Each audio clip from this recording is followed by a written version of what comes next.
আচ্ছা দেখো, তোমাদের আজকে হবে হচ্ছে, আগের দিন লাস্ট বোধহয় আমি আর্টিকেল 18 অবধি পড়িয়ে রেখেছিলাম, তাই তো? আর্টিকেল 19 থেকে আজকে হবে। ফান্ডামেন্টাল রাইটের আর্টিকেল 19 থেকে 22 এটা একটা পার্ট, এরপর আরো রয়েছে। তো মোটামুটি আজকে চেষ্টা করব 2 ঘন্টার মধ্যে, যদি ফান্ডামেন্টাল রাইট কমপ্লিট হয়ে যায়, আশা করছি হয়ে যাবে, কারণ খুব বেশি আর বাকি নেই। এরপর আশা করছি হয়ে যাবে, হয়ে গেলে তো আমরা ডিপিএসপি স্টার্ট করে দেবো, কমপ্লিট না হলেও অ্যাটলিস্ট স্টার্ট করে দেবো। আজকের ক্লাসটা ভিডিওতে দিয়ে দিচ্ছি, এটা আগে দেখে রেখো। আর কালকের ক্লাসটা লাইভে দেবো। আজকের যা কোয়ারিজ থাকবে, যা ডাউটস থাকবে, মনে হবে যে বুঝতে পারোনি কোথাও, তাহলে সেটা কালকের লাইভ ক্লাসে জিজ্ঞাসা করে নেবে। আর আদারওয়াইজ তো নেক্সট উইকে লাইভ ক্লাস যেরকম হয় সেরকম হবে, তখনও জিজ্ঞেস করতে পারো। আচ্ছা, দেখো ফার্স্ট যেটা বলছে সেটা হচ্ছে ফান্ডামেন্টাল রাইটের বেসিক তো সব আমরা জেনে গেছি, আগে থাকতে সব ডিসকাস করা আছে, আমি এখানে আর বারবার ডিসকাস করছি না। শুধু এখানে তোমাদের যেটা মুখস্থ করতে হবে সেটা হচ্ছে আর্টিকেল যে 19 যেটা রয়েছে, 19-এর প্রথম কথা হচ্ছে আর্টিকেল 19 থেকে 22-এর মধ্যে অনেকগুলো ফান্ডামেন্টাল রাইট হয়। সেখানেও তোমার ছটা, অ্যাকচুয়ালি কোশ্চেন আসে যে কটা ফান্ডামেন্টাল রাইট যদি আসে, তাহলে কিন্তু ছটা ফান্ডামেন্টাল রাইট সেটা হয়, ঠিক আছে? কিন্তু যদি কোশ্চেনে আসে রাইট টু ফ্রিডম, ঠিক আছে, রাইট টু ফ্রিডম, ফ্রিডম কত থেকে কত? 19 থেকে 22। তো সেখানে ফার্স্ট যেটা রয়েছে 19-এর, সেই তার আন্ডারেও কিন্তু ছটা আর্টিকেল হয়, মানে ছটা রাইট হয়। এটা গোলাবে না, টোটাল ছটা ফান্ডামেন্টাল রাইট হয়। যদি অ্যাজ আ হলিস্টিক্যালি বা অ্যাজ আ হোল ধরো, তাহলে তুমি ছটা ফান্ডামেন্টাল রাইট পাবে, যেমন right two freedom, right to equality, এরকম। তো সেইগুলোর ভাবে আবার 19 নাম্বারটাকে যদি ভাগ করো, তাহলে 19 নাম্বারের মধ্যেও আবার ছটা আর্টিকেল আছে, মানে হচ্ছে 19-এর ওয়ান আই, এগুলোকে তোমার রোমান হরফে এরকম করে 1 2 3 এইভাবে করে লেখা থাকে, এইভাবে তোমার ছটা পাবে। এর মধ্যেও আবার ভাগ থাকে, যেরকম হচ্ছে 19-এর 1-এর এ, আবার থাকে বি, এবার অতটা সাব সাব ভাগ, যেগুলো অ্যাকচুয়ালি সাব টাইপ যেটাকে বলা হয়ে থাকে, তো সেগুলোর থেকে অনেক সময় কোশ্চেন আসে না। অ্যাটলিস্ট এই ছটার নামও যদি তুমি জানো, that is more than enough. এই ছটার নামটা জানলেও যথেষ্ট, এই ছটার থেকেই মেনলি যা কোশ্চেন আসে। আর যেগুলো আছে যেরকম একটু বেশি ইম্পর্টেন্ট, যেমন দেখো 19-এর 5 যেটা রয়েছে, 19-এর 5, তার আবার এ বি, এটা আবার ভাগ করে জানতে লাগবে। যেমন 6-এরটাতেও তোমাকে এ বি দুটো জানতে লাগে। তো বেশ কিছু জায়গা আছে যেগুলোতে তোমার এ বি দুটো জানতে লাগে, আবার কিছু জায়গা আছে না জানলেও চলে। ফার্স্ট যেটা বলছে সেটা কি? ফার্স্ট 19-এর 1-এ কি বলছে? Right two freedom of speech and expression, মানে হচ্ছে আমাদের কাছে অধিকার আছে, ক্ষমতা আছে, আমরা আমাদের যে স্পিচ, কথাটা, এক্সপ্রেশনটা, সেটা আমরা সামনে তুলে ধরতে পারি। কিন্তু আমি আগের দিনও বলেছিলাম, প্রত্যেকটা ফান্ডামেন্টাল রাইটে কিন্তু এক্সেপশন থাকে। এক্সেপশন বলতে তুমি চাইলে, হ্যাঁ অবশ্যই আমার বাক স্বাধীনতা আছে, দ্যাট ডাজন্ট মিন যে আমার বাক স্বাধীনতা কাউকে কাউকে এফেক্ট করতে পারবে না, কোনো হার্মফুল কোনো কিছু আমি বলতে পারবো না, যেটাতে কোনো ন্যাশনাল সিকিউরিটি, ইন্ডিয়ার ডিফেন্স বলো, বা ভারতের ইন্টিগ্রিটি, ইউনিটি, এগুলো অ্যাজ আ হোল এফেক্টেড হতে পারে, বা কোনো মানুষের লাইফ এফেক্টেড হতে পারে। তুমি বাক স্বাধীনতা ততক্ষণ অবধি রাখতে পারো যতক্ষণ সেটা কাউকে কোনোভাবে এফেক্ট করছে না। যদি কোনো রকম ভাবে কাউকে এফেক্ট করে, তাহলে কিন্তু সেই বাক স্বাধীনতায় গভর্নমেন্ট চাইলে রেস্ট্রিক্ট করতে পারে। প্রত্যেকটাতেই কিন্তু এরকম ভাবে রেস্ট্রিকশনস থাকে, যার জন্য আমরা কি বলি, ফান্ডামেন্টাল রাইট কিন্তু অ্যাবসলিউট নয়। অ্যাবসলিউট মানে কোনোভাবেই চেঞ্জেস হবে না, বাট ফান্ডামেন্টাল রাইট কিন্তু একদমই অ্যাবসলিউট নয়, সেখানে কিন্তু গভর্নমেন্ট চাইলে রেস্ট্রিকশনস আনতে পারে। এরপর 2 নম্বরে যেটা, সেটা কি বলছে? Right two assemble peacefully without arms, মানে তুমি যে কোনো রকম আর্মস ছাড়া, ঠিক আছে, পিসফুলি সবার সাথে তুমি অ্যাসেম্বল করতে পারো, সেটাতে কেউ তোমাকে বাধা দেবে না। হ্যাঁ, বাধা দিতে পারে, কখন দিতে পারে এখানেও এক্সেপশনস থাকে, যেমন আর্টিকেল 144, 144 ধারা যদি আইপিসি তোমার জারি করা হয়, 144 ধারা জারি করা মানে মার্শিয়াল ল টাইপের, যেমন লকডাউনের টাইমে হয়েছিল। তুমি বলতে পারো আমি তো কোনো আর্মস নেইনি, আমি জাস্ট নর্মালি লোকের সাথে অ্যাসেম্বল করেছি পিসফুলি, তাহলে আমাকে কেন জেলে ভরা হচ্ছে? বিকজ সেই সময় এক্সেপশনস কেস ছিল। কিছু কিছু কেস থাকে, যেমন এমার্জেন্সি, মার্শিয়াল ল, এই টাইপের যে সিচুয়েশন হয়, সেই সিচুয়েশনে এক্সেপশনস হবে। 3 নম্বরে কি বলছে? Right to form associations or unions or cooperative societies, ঠিক আছে? তো এই যে তুমি কোঅপারেটিভ সোসাইটি ফর্ম করতে পারো, ইউনিয়ন ফর্ম করতে পারো, অ্যাসোসিয়েশন ফর্ম করতে পারো, সেটা অর্গানাইজেশন হোক, সেটা এনজিও হোক, যেটা খুশি হোক, সেটা তোমার ব্যক্তিগত ব্যাপার। বাট কিছু কিছু জায়গা আছে যেখানে তোমাকে রেস্ট্রিক্ট করা হতে পারে, তোমার এই পার্টিকুলার কোয়ালিফিকেশন না থাকলে তুমি এটা করতে পারবে না। আজকে যে কেউ চাইলে বলতে পারে না যে আমি এটা করব। তার জন্য আজকে যদি এখন ধরো কেউ মেডিকেল পড়েনি, সে এরপরে একটা রয়েছে যে প্রফেশনাল একটা তোমার জায়গা রয়েছে, সেখানে তুমি চাইলে যে কোনো প্রফেশন চুজ করতে পারো না। টেকনিক্যাল প্রফেশন যেগুলো থাকে, তার জন্য তোমার একটা রিকোয়ার্ড তোমার কোয়ালিফিকেশন লাগে। তো সেই রকমই বলছে যে এখানেও এক্সেপশন থাকবে। 4 নম্বরে কি বলছে? Right to move freely through out the territory of India, বলছে তুমি গোটা ইন্ডিয়াতে ফ্রিলি ঘুরতে পারবে, কিন্তু এখানেও এক্সেপশনস আছে। কোথায়? যেমন হচ্ছে শিডিউল এরিয়া যেগুলো রয়েছে আসামে, ত্রিপুরাতে, নর্থ ইস্ট ইন্ডিয়ার যে শিডিউল এরিয়া, শিডিউল ট্রাইবরা যেখানে থাকে, সেখানে চাইলে কিন্তু তুমি গভর্নমেন্টের পারমিশন ছাড়া যখন তখন সেখানে ঢুকতে পারবে না। তো সেই সমস্ত এক্সেপশনস থাকবে। 5 নম্বরে কি বলছে? Right to reside and settle in any part of the country, মানে হচ্ছে তুমি চাইলে সেখানে যেতেও পারো এবং সেখানে পার্টিকুলারলি একটা জায়গায় গিয়ে তুমি ঘর বাড়ি করে থাকতে পারো। বাট আগে এক্সেপশনস ছিল, সেটা হচ্ছে জম্মু কাশ্মীরের ক্ষেত্রে। ইন্ডিয়ার অল ওভার ইন্ডিয়া থেকে কেউ জম্মু কাশ্মীরে গিয়ে জমি কিনে বাড়ি করে থাকতে পারতো না, এই একটা এক্সেপশনস আগে ছিল, বাট এখন আর সেটা নেই। কিন্তু reside and settle in any part of India, তার বাইরে কিন্তু শিডিউল এরিয়া পড়ে। আজকে যে কেউ চাইলে শিডিউল এরিয়াতে গিয়ে রিসাইড করতে পারে না, যদি না গভর্নমেন্ট তাকে পারমিশন দেয়, তার কাছে টোটাল অথরিটি বা লিগালিটি থাকে, তবেই সে পারবে। 6 নম্বরে কি বলছে? Right two practice any profession or to carry any occupation, trade or business. এখানেও এক্সেপশন, যেটা আমি আগে বললাম, যদি তুমি ডাক্তার হতে চাও, তোমার বলছে তুমি তোমার কাছে অধিকার আছে, তুমি সমস্ত প্রফেশন সমস্ত বিজনেস করতে পারো। বাট আজকে যদি তুমি এখন ডাক্তার হতে চাও, তুমি কি মেডিকেল সার্টিফিকেট ছাড়া পারবে? পারবে না। যদি ইঞ্জিনিয়ার হতে চাও, তুমি যদি ইঞ্জিনিয়ারিং পাস না করো, পারবে না।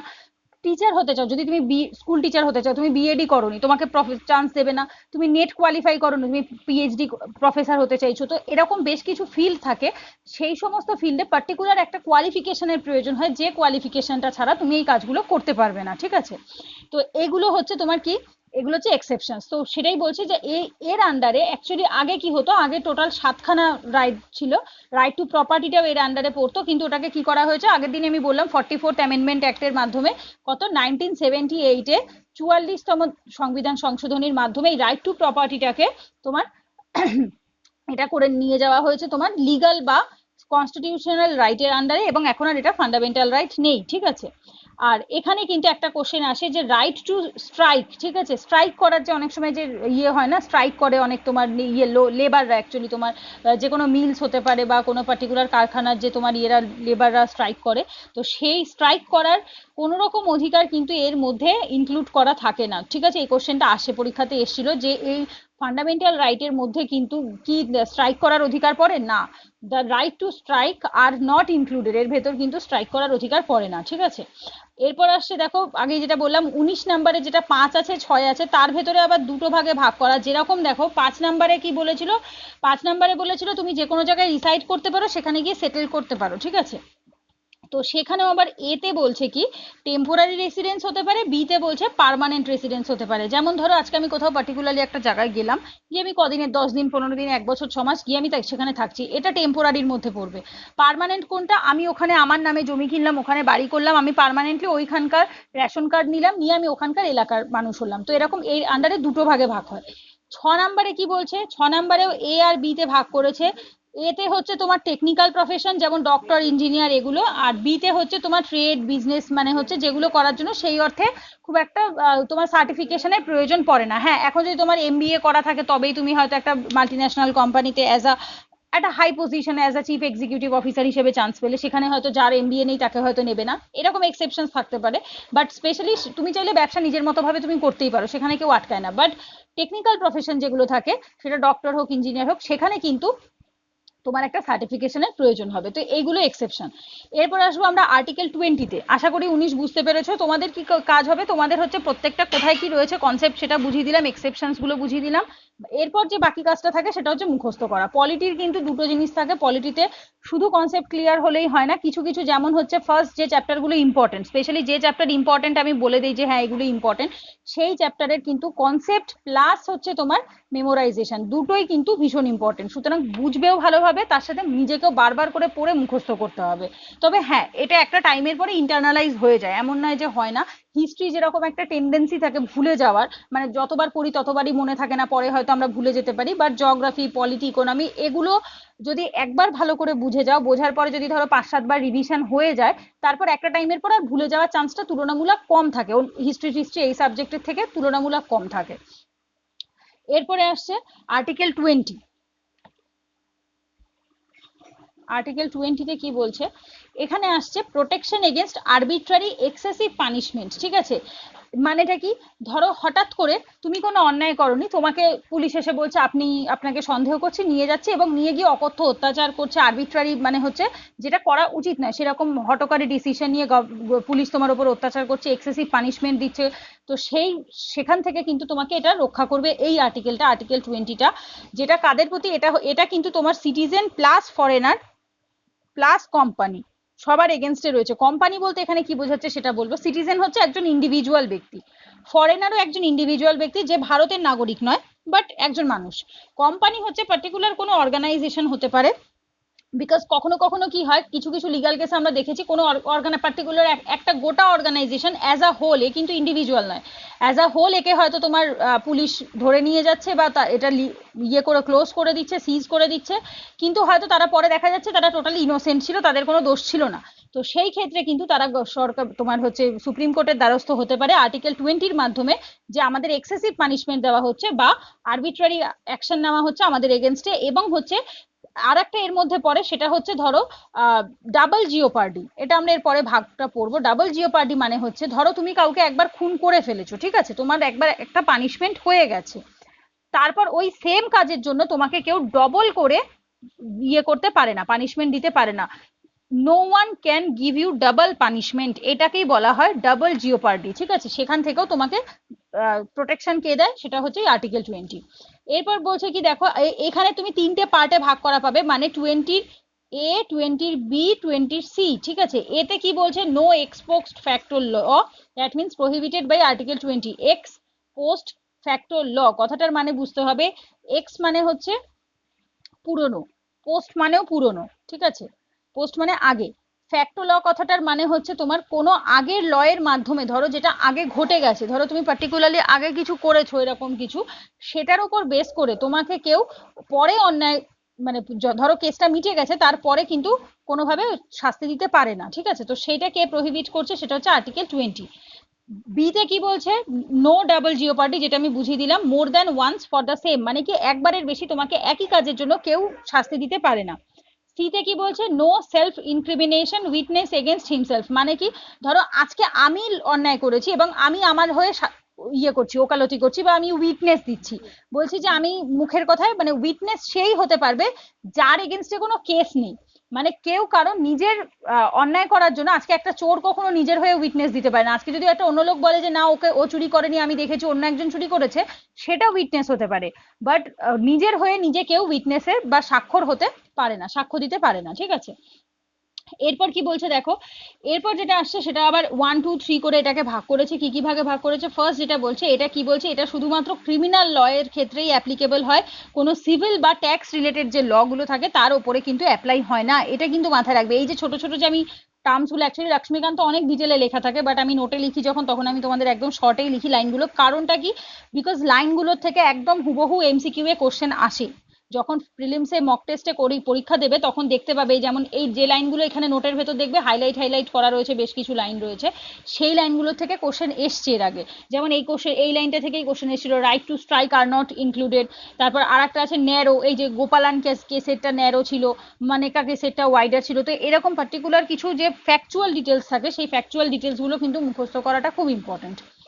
অ্যাজ আ স্টেটমেন্ট হিসেবে থাকবে, কখনো এক্সপেক্ট করবে না যে একটা গোটা একটা কোশ্চেনই হয়তো এই ওয়ান লাইনার হিসেবে আসবে, এটা কখনো আসবে না। জাস্ট একটা কোশ্চেনের মধ্যে যখন 3-4টে স্টেটমেন্ট দেওয়া থাকে, একটা স্টেটমেন্ট হয়তো এর ভেতর থেকে পাবে। তো ফার্স্ট যেটা বলছে কি, এটা কখনো কিন্তু তুমি শুধুমাত্র ক্রিমিনাল কেসের ক্ষেত্রেই তুমি এটা ব্যবহার করতে পারবে, কোনো সিভিল বা ট্যাক্স রিলেটেড কেসের ক্ষেত্রে এটা ব্যবহার হয় না। 2 নম্বরে কি বলছে দেখো, only to judicial tribunal not administrative development, কথাটার মানে কি, যদি জুডিশিয়ারির এগেনস্টেই তুমি যেতে পারবে, মানে হচ্ছে তুমি ধরো সুপ্রিম কোর্টের কাছে যেতে পারবে, হাই কোর্টের কাছে যেতে পারবে, সাবঅর্ডিনেট কোর্টের কাছে যেতে পারবে, বাট তুমি কোনো অ্যাডমিনিস্ট্রেটিভ বডির কাছে যেতে পারবে না। যেমন ধরো আজকে তুমি এটা কোনো ডিএম অফিসে বা বিডিও অফিসে গিয়ে বলতে পারবে না আমার এগেনস্টে এই অন্যায় হয়েছে, ওরা তোমাকে বলবে this is not the actual place, এটা এখানে বলার কথা নয়, তুমি জুডিশিয়ারির কাছে যাও, জুডিশিয়ারি তোমাকে ট্রাইব্যুনাল দেবে। আর এটা কি both oral evidence and documentary evidence, মানে এটা দুভাবে হতে পারে, তুমি হয়তো ডকুমেন্ট হিসাবে লিখিত দিলে আর একটা মুখে বললে, ওরাল দিলে, তো এই দুটো ভাগেই এটা হতে পারে। এগুলো একটু ফ্যাকচুয়াল, এটা মুখস্থ করবে। এরপর যেটা আসছে আর্টিকেল 21, 21 খুব ইম্পর্টেন্ট। এটা কেন ইম্পর্টেন্ট, এটা হচ্ছে তোমার নিউজে ছিল, 2017 সালেও নিউজে ছিল। কারণ হচ্ছে তোমার তখন একটা কেস এসেছিল পুট্টু আসামি, ঠিক আছে, Puttaswamy versus union of India, government of ইন্ডিয়ার সাথে ভার্সেস হয়েছিল পুট্টুয়াস্বামী। এটা ছিল হচ্ছে তোমার right to privacy, right to privacy, ঠিক আছে, বা সিক্রেসি, যেটা খুশি বলো, রাইট টু প্রাইভেসি বলা হয়ে থাকে। এটা এখন আর্টিকেল 21 এর আন্ডারে রয়েছে। তো এখানে কি বলা হয়েছিল, এখানে ফার্স্ট যেটা বলা হয় সেটা হচ্ছে বলেছিল এই যে 21 বলছে protection of life or personal liberty dignity, মানে কি কোনো ব্যক্তির জীবনের অধিকার মানে সম্মানের সাথে বাঁচার অধিকার, লিবার্টি মানে হচ্ছে স্বাধীনতা, ডিগনিটি মানে সম্মান, এগুলোর সাথে বেঁচে থাকার অধিকার কিন্তু আর্টিকেল 21 প্রত্যেকটা মানুষকে দিচ্ছে, সে সিটিজেন হোক প্লাস ফরেনার হোক। কারণ হচ্ছে এটা কখনো হয় না যে সে সিটিজেন বলে এটা পাবে আর ফরেনার হলে সে পাবে না, এটা কখনো হয় না। তো দ্যাটস ওয়াই দিলে কাদের হবে, দিলে কিন্তু সবারই হবে, সিটিজেনেরও হবে ফরেনারেরও হবে। আশা করি বুঝতে পেরেছো। তো এটা তোমার পুটুয়াসামিতে বলেছিল রাইট টু প্রাইভেসি, যেটা তো কে কার ব্যক্তিগত জীবন কিভাবে রাখবে সেটাও তার নিজের একান্তই ব্যক্তিগত ব্যাপার, তো এটা তার প্রাইভেসির মধ্যে পড়ে, তুমি কখনোই সেখানে ইন্টারফেয়ার করতে পারো না, এটা একটা। প্লাস হচ্ছে এরপরে এটার এগেন্স্ট, এটার উপর বেস করে 377-এ যে তোমার হোমোসেক্সুয়ালিটিকে অ্যাকসেপ্ট করা হয়েছিল সেটাও কিন্তু এইটার উপর বেস করে, এটাই তার অ্যাকচুয়ালি আধার ছিল।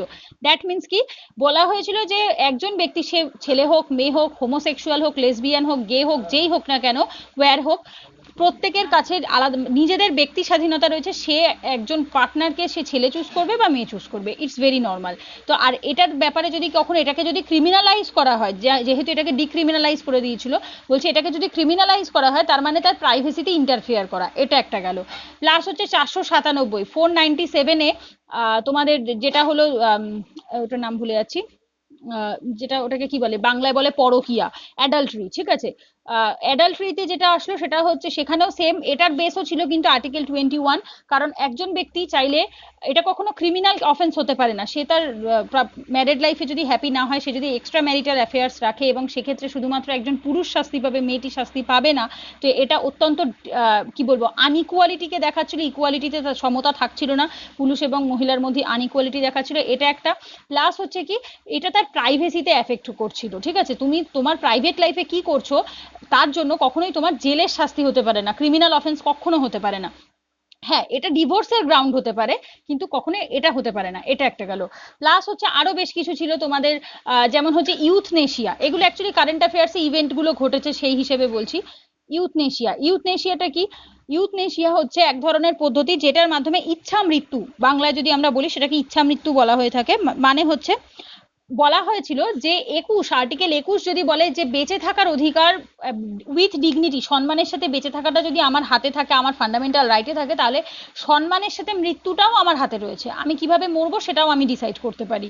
তার মানে কি অনেক মানুষ থাকে, দেখবে আমরা দেখতে পাই যে হয়তো অনেক বছর হয়ে গেছে, বছরের পর বছর ধরে সিস্টেমের সাপোর্ট নিয়ে অ্যাকচুয়ালি তোমার কেমোতে সরি কোমা বলে না, কোমাতে গিয়ে বা তোমার ভেন্টিলেশনে থেকে তোমার মেশিনের সাপোর্ট নিয়ে বেঁচে রয়েছে বহু বছর ধরে, বাট সে হয়তো চাইছে না ওভাবে বাঁচতে, বাট তার বাড়ির লোক হয়তো ভাবছে যে না আমি কেন সিস্টেম খুলে দিয়ে আমার বাবা মাকে মেরে ফেলবো বা আমার আত্মীয় পরিজনকে মেরে ফেলবো, এটা হয় না। তো বলছে কি যদি তুমি জীবিত থাকাকালীন, সুস্থ থাকাকালীন একটা উইল করে যাও, যেটাকে বলা এক্সাক্ট নামটা মাথায় আসছে না, উইল পেপার সামথিং কিছু একটা নাম বলেছিল, তো ওই উইলটাতে যদি তুমি সাইন করে যাও যে হ্যাঁ আমি যদি কখনো এরকম অসুস্থ হই, আমাকে যেন কোনো রকম সিস্টেমের সাপোর্ট না দেওয়া হয় এবং আমাকে যেন সিস্টেম খুলে দিয়ে আমাকে মেরে ফেলা হয়, ঠিক আছে, এটাতে কিছুই হবে না, সিস্টেম খুলে নিলে তুমি অটোমেটিক মরে যাবে, তুমি সিস্টেম ছাড়া যদি না বাঁচতে পারো, এটাও করা যেতে পারে। আদারওয়াইজ যদি ধরো কোনো ব্যক্তি পার্টিকুলারলি সেই সময় অসুস্থ হয়ে রয়েছে অলরেডি, সে তো আর নিজে নিজে অ্যাপ্লাই করতে পারবে না, সেক্ষেত্রে তার বাড়ির লোক যদি মনে করে যে বহু বছর হয়ে গেছে সে এরকম ভাবেই রয়েছে, ডাক্তারের পরামর্শে, কোর্টের পরামর্শে সবাই যদি পারমিশন দেয়, তাহলে তারা সিস্টেম খুলে তাকে সম্মানের সাথে মৃত্যু দিতে পারে, এইভাবে তাকে টানা হিচড়া না করে।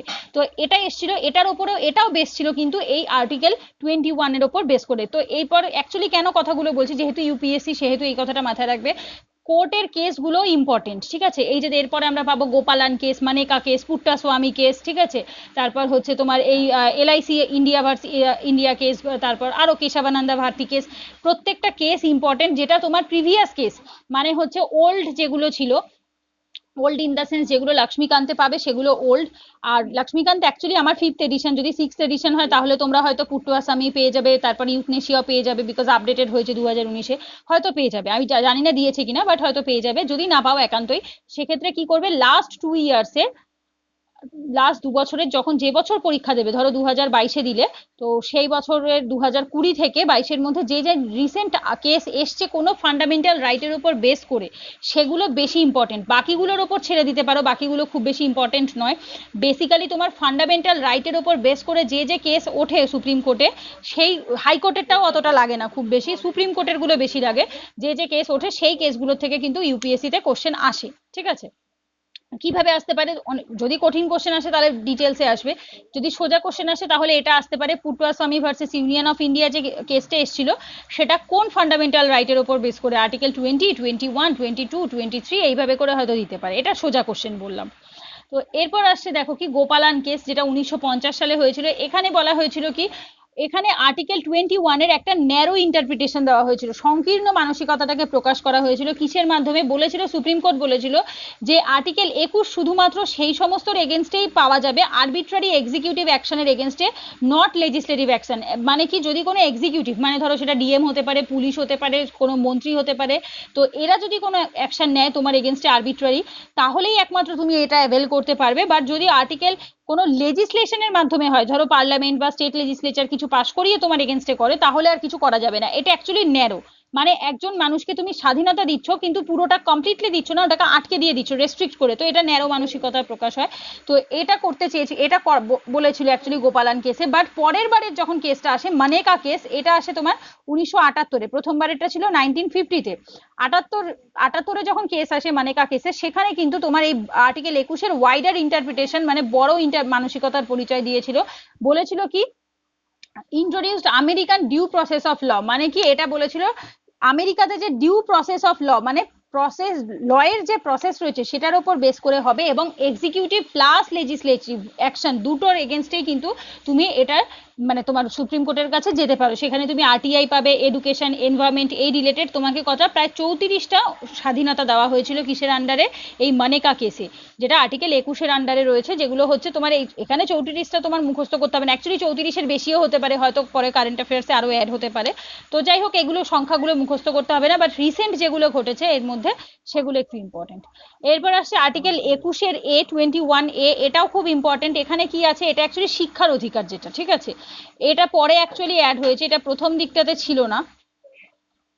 এটা কবে অ্যাড হয় দেখো, 86, ঠিক আছে, 86তম সংবিধান সংশোধনীর মাধ্যমে 2002 সালে এটা তোমার অ্যাড করা হয়েছিল, যে compulsory education for 6 to 14 years, 6 থেকে 14 বছরের যে বাচ্চারা রয়েছে তাদেরকে কম্পালসারি এডুকেশন দিতে হবে। এবং কম্পালসারি মানে কি, এলিমেন্টারি এডুকেশন যেটাকে আমরা বলে থাকি, মানে যেটা আমাদের সময় মনে করে দেখো, আমি বোধহয় লাস্ট ব্যাচ আমরা ছিলাম খুব সম্ভবত, তারপর থেকে অ্যাকচুয়ালি ছিল যে 6 থেকে 14 অবধি বাচ্চাদের পড়াশোনা করানো হবে, বাট তারপরেও পাস ফেল ছিল। কিন্তু আমার যতদূর মনে পড়ছে, আমি যখন ক্লাস 6-এ বা 7-এ পড়ি, আমার এক্সাক্ট সাল মনে পড়ছে না, বাট 6 বা 7-এ পড়ি, তখন বলা হলো যে ক্লাস 8 অবধি, এখনো ক্লাস 8 অবধি কাউকে ফেল করানো হয় না, ক্লাস 8 অবধি সবাই পাস। দ্যাট মিনস 14 বছর, জেনারেলি এটাই হয়ে থাকে, কারোর 13ও হয়। তো মোটামুটি আমরা এটুকু ধরতে পারি 14 বছরে ক্লাস 8-এ মানুষ পড়ে।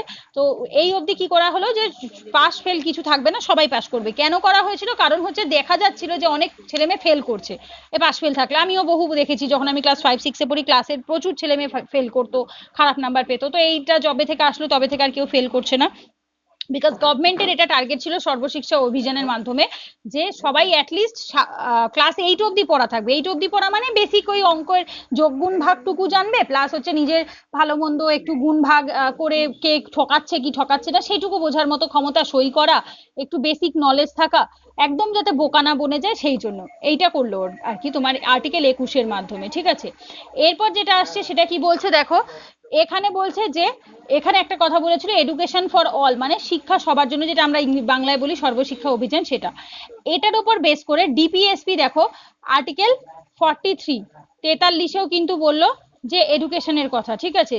ফান্ডামেন্টাল ডিউটিতেও একটা অ্যাড করা হলো আর্টিকেল 51A, 51A অ্যাড করা হলো 11 নাম্বার ডিউটি হিসাবে। এগুলো আমরা পরের চ্যাপ্টারে পড়বো।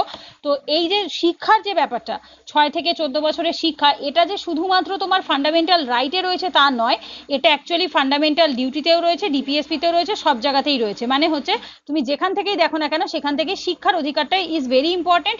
এবং এটাকে কিন্তু কিসের আন্ডারে আনা হলো, আর্টিকেল 21 এর আন্ডারে আনা হয়েছিল, ঠিক এই কারণে because right to live with dignity, সম্মানের সাথে বেঁচে থাকাটা কিন্তু শিক্ষার উপর নির্ভর করে। বিকজ যে ব্যক্তির কাছে প্রপার এডুকেশন নেই সে কিন্তু চাইলেও সম্মানের সাথে বেঁচে থাকতে পারে না, দ্যাট ইজ ভেরি ন্যাচারাল, এটা আমরা সবাই বুঝি। তো দ্যাটস ওয়াই এটাকে ইচ্ছাকৃত 21 আন্ডারে আনা হয়েছিল এবং এটার নাম দেওয়া হয়েছিল আর্টিকেল 21A। বোঝা গেছে? কোশ্চেন অনেক সময় আসে যে কেন এটাকে অন্য আর্টিকেলের আন্ডারে না এনে এটাকে আর্টিকেল 21 আন্ডারেই আনা হয়েছিল এই কারণে বিকজ এটা রাইট টু লিভ উইথ ডিগনিটির সাথে ম্যাচ খায় বলে। বোঝা গেছে? এরপর আসবো আর্টিকেল 22-তে 22 নাম্বারে। 22-এ কি বলছে দেখো, 22-এরটা আমি বোধহয় আগের দিন তোমাদের একটু বুঝিয়েছিলাম। ডিটেনশন, ঠিক আছে, ডিটেনশনের হাত থেকে তোমাকে রক্ষা করবে, protection against detention, arbitrary arrest and detention. তো এখানে ডিটেনশনে আমরা দুটো জিনিস পাই, একটা পাই হচ্ছে পিউনিটিভ, আর একটা পাই হচ্ছে প্রিভেন্টিভ। পিউনিটিভ কোনটা? আফটার ট্রায়াল, তোমার ট্রায়াল হয়ে গেছে, মানে ধরো তোমার কোর্ট কেস চলছিল, এটাকে ট্রায়াল বলা হয়ে থাকে। তো কোর্ট কেস চলাটা হয়ে গেছে, তোমাকে কনভিক্ট করা হয়েছে, ঠিক আছে, তুমি ধরো তোমাকে দোষী সাব্যস্ত করা হয়েছে, কিন্তু তাও তুমি অনেক সময় কি হয়, সবসময় আমরা এটা দেখেছি যে সবসময় কোর্টে কাউকে যদি দোষী সাব্যস্ত করে সেই ব্যক্তি যে সত্যিই দোষী এরকমটা সবসময় হয় না, কখনো কখনো লয়েরও কিন্তু ভুল হয়। এরকম অনেক ইনস্ট্যান্স আছে যে কোর্টও অনেক ভুল ডিসিশন নিয়েছে, ভুল করেছে, কখনো সেটা জেনে করেছে, কখনো সেটা না জেনে করেছে, কিন্তু অনেক মানুষ আছে তার জন্য কিন্তু সাফার করেছে। তো সেক্ষেত্রে কিন্তু তুমি চাইলে এটা এই আর্টিকেল 22 এর হেল্প নিয়ে আরো বড় কোর্টের কাছে আবার সেকেন্ড টাইম অ্যাপ্লাই করতে পারো। যেমন ধরো যদি তোমায় সুপ্রিম কোর্ট বা হাই কোর্ট কোনো শাস্তি দিয়ে থাকে, then you can go for Supreme Court, ঠিক আছে, এটা করতে পারো। এছাড়া তোমার আরেকটা হয়, সেটা হচ্ছে প্রিভেন্টিভ ডিটেনশন। সেটা কি? সেটা হচ্ছে তোমার, আর এটা কিন্তু তোমার অর্ডিনারি ল মানে এটাতে সেরকম কোনো স্পেশালিটি নেই, এটা খুব স্বাভাবিক ব্যাপার। বাট প্রিভেন্টিভ ডিটেনশনটা কিন্তু একটু স্পেশাল, এটা কিন্তু তোমার ইয়ে নয়, এটা তোমার অর্ডিনারি ল নয়, এটা শুধুমাত্র ইসের ভিত্তিতে, সাসপিশিয়াস, মানে কোনো ব্যক্তি সন্দেহজনক, সন্দেহের ভিত্তিতে একজন ব্যক্তিকে তোমার উইদাউট এনি ট্রায়াল জেলে রাখা যেতে পারে। এবার কতদিন রাখা যেতে পারে সেইটা এখানে আমাদের মনে রাখতে হবে, সেটা হচ্ছে ফ্যাকচুয়াল ডিটেলস, ঠিক আছে, যে কতদিন রাখা যেতে পারে। তো প্রিভেন্টিভের ক্ষেত্রে যদি বলো, প্রিভেন্টিভের ক্ষেত্রে এখানে দেখো এ দিয়ে মানে এটাকে ভাগ করেছে আবার। ফার্স্ট যেটা বলছে, এটা বলছে কি তোমাকে ইনফর্ম করা হবে যে তোমাকে কেন রাখা হলো, এখানে ইনফর্ম করা হয়, ঠিক আছে, যে তুমি কেন রাখা হয়েছে। প্লাস হচ্ছে কি এটা তুমি চাইলে একজন লয়ারের সাথে কনসাল্ট করতে পারো যে আমাকে হেল্প করুন, স্বাভাবিক এগুলো লয়ারের সাথে কনসাল্ট হয়। প্লাস হচ্ছে কি ম্যাজিস্ট্রেটের সামনে আগামী 24 ঘন্টার মধ্যে 24 আওয়ার্সের মধ্যে তোমাকে পেশ করতে হবে ম্যাজিস্ট্রেটের সামনে, এবং যদি ম্যাজিস্ট্রেট রিলিজ করে দেয়, ঠিক আছে, তাহলে তোমাকে আগামী 24 ঘন্টার মধ্যে ছেড়ে দিতে পারবে।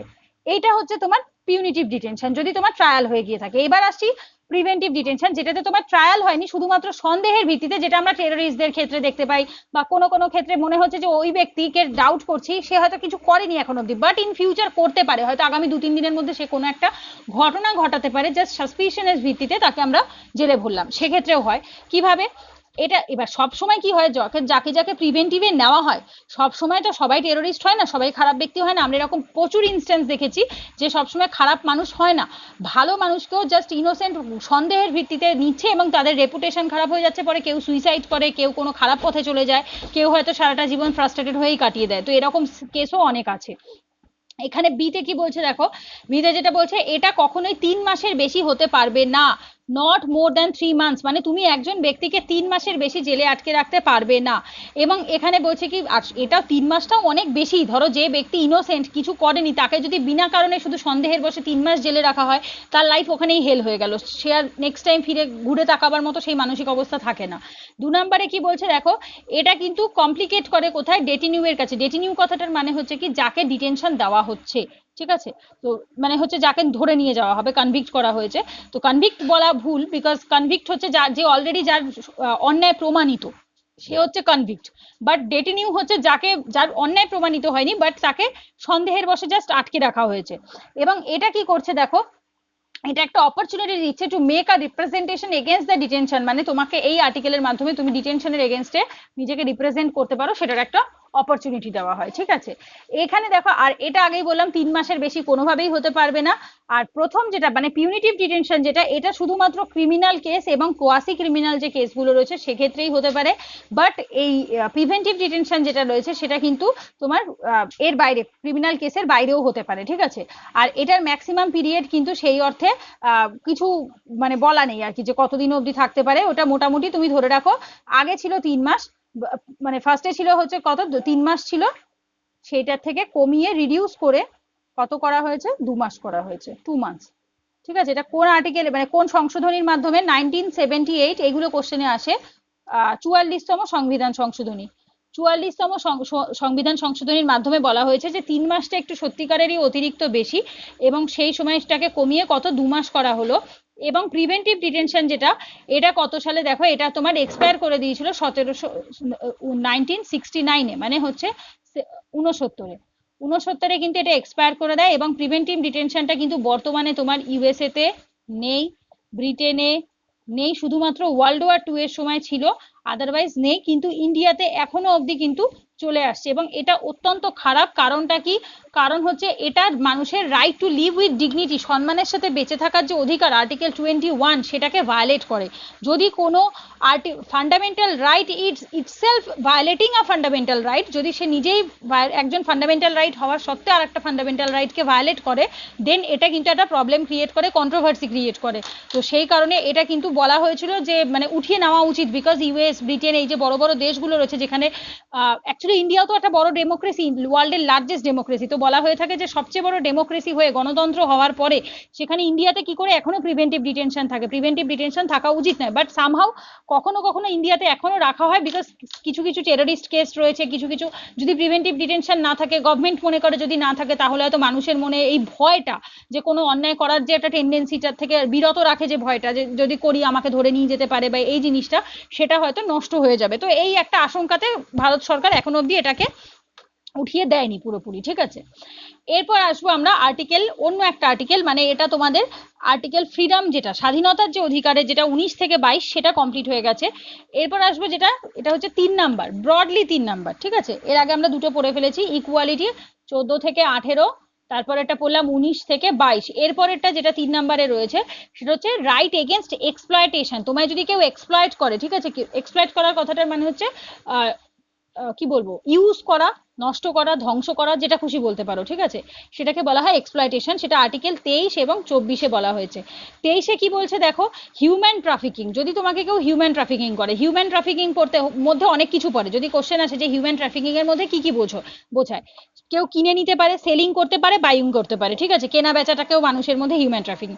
ইমমরাল ট্রাফিকিং, ঠিক আছে, ধরো তুমি কখনো কখনো কাউকে জানিয়ে কেউ স্বইচ্ছায় যায়, কখনো কখনো কাউকে জোর করে করা হয়, সেরকম কোনো খারাপ কাজের জন্য। দেবদাসী, মানে দেবদাসী কথাটার মানে হচ্ছে বেগার, বা হচ্ছে ফোর্সড লেবার, যাদেরকে জোর করে কাজ করানো হয় কিন্তু পয়সা দেওয়া হয় না। এবং স্লেভারিও খানিকটা তাই, স্লেভারিতেও তোমার কিন্তু দাসত্ব, যেটা মানে হচ্ছে তোমাকে কাজ করাবে, কোনো রকম টাকা পয়সা দেবে না। আর এটা কিন্তু সিটিজেন প্লাস নন সিটিজেন সবার জন্যই অ্যাপ্লিকেবল, বিকজ এটাও কিন্তু মানুষের স্বাধীনতার উপরেই ডিপেন্ড করে। এক্সপ্লয়েট করছে যেটা, এটাও ইনডিরেক্টলি কিন্তু 21-এর ওপর ডিপেন্ডেবল, বিকজ যদি কেউ তোমাকে জোর করে এক্সপ্লয়েট করে, জোর করে তোমাকে কেউ দেবদাসী বানিয়ে রাখে, তোমাকে right to live with dignity, সম্মানের সাথে বাঁচা থেকে বিরত রাখছে, তো সেটাও কিন্তু তোমার এটা কোথায় পড়ছে, আর্টিকেল 23-এর আন্ডারে পড়ছে, ঠিক আছে। এরপর যেটা বলছে কি দেখো, আর এটার ওপর বেস করে বেশ কিছু অ্যাক্টও এসছে, যেটা হচ্ছে 1976 সালে bonded labour system abolition act. Bonded labour মানে কি, অনেককে যে জোর করে লেবার করা হয়, অ্যাকচুয়ালি পয়সা দেয় হয়তো, স্লেভারিতে হচ্ছে পয়সা দেবে না, ঠিক আছে।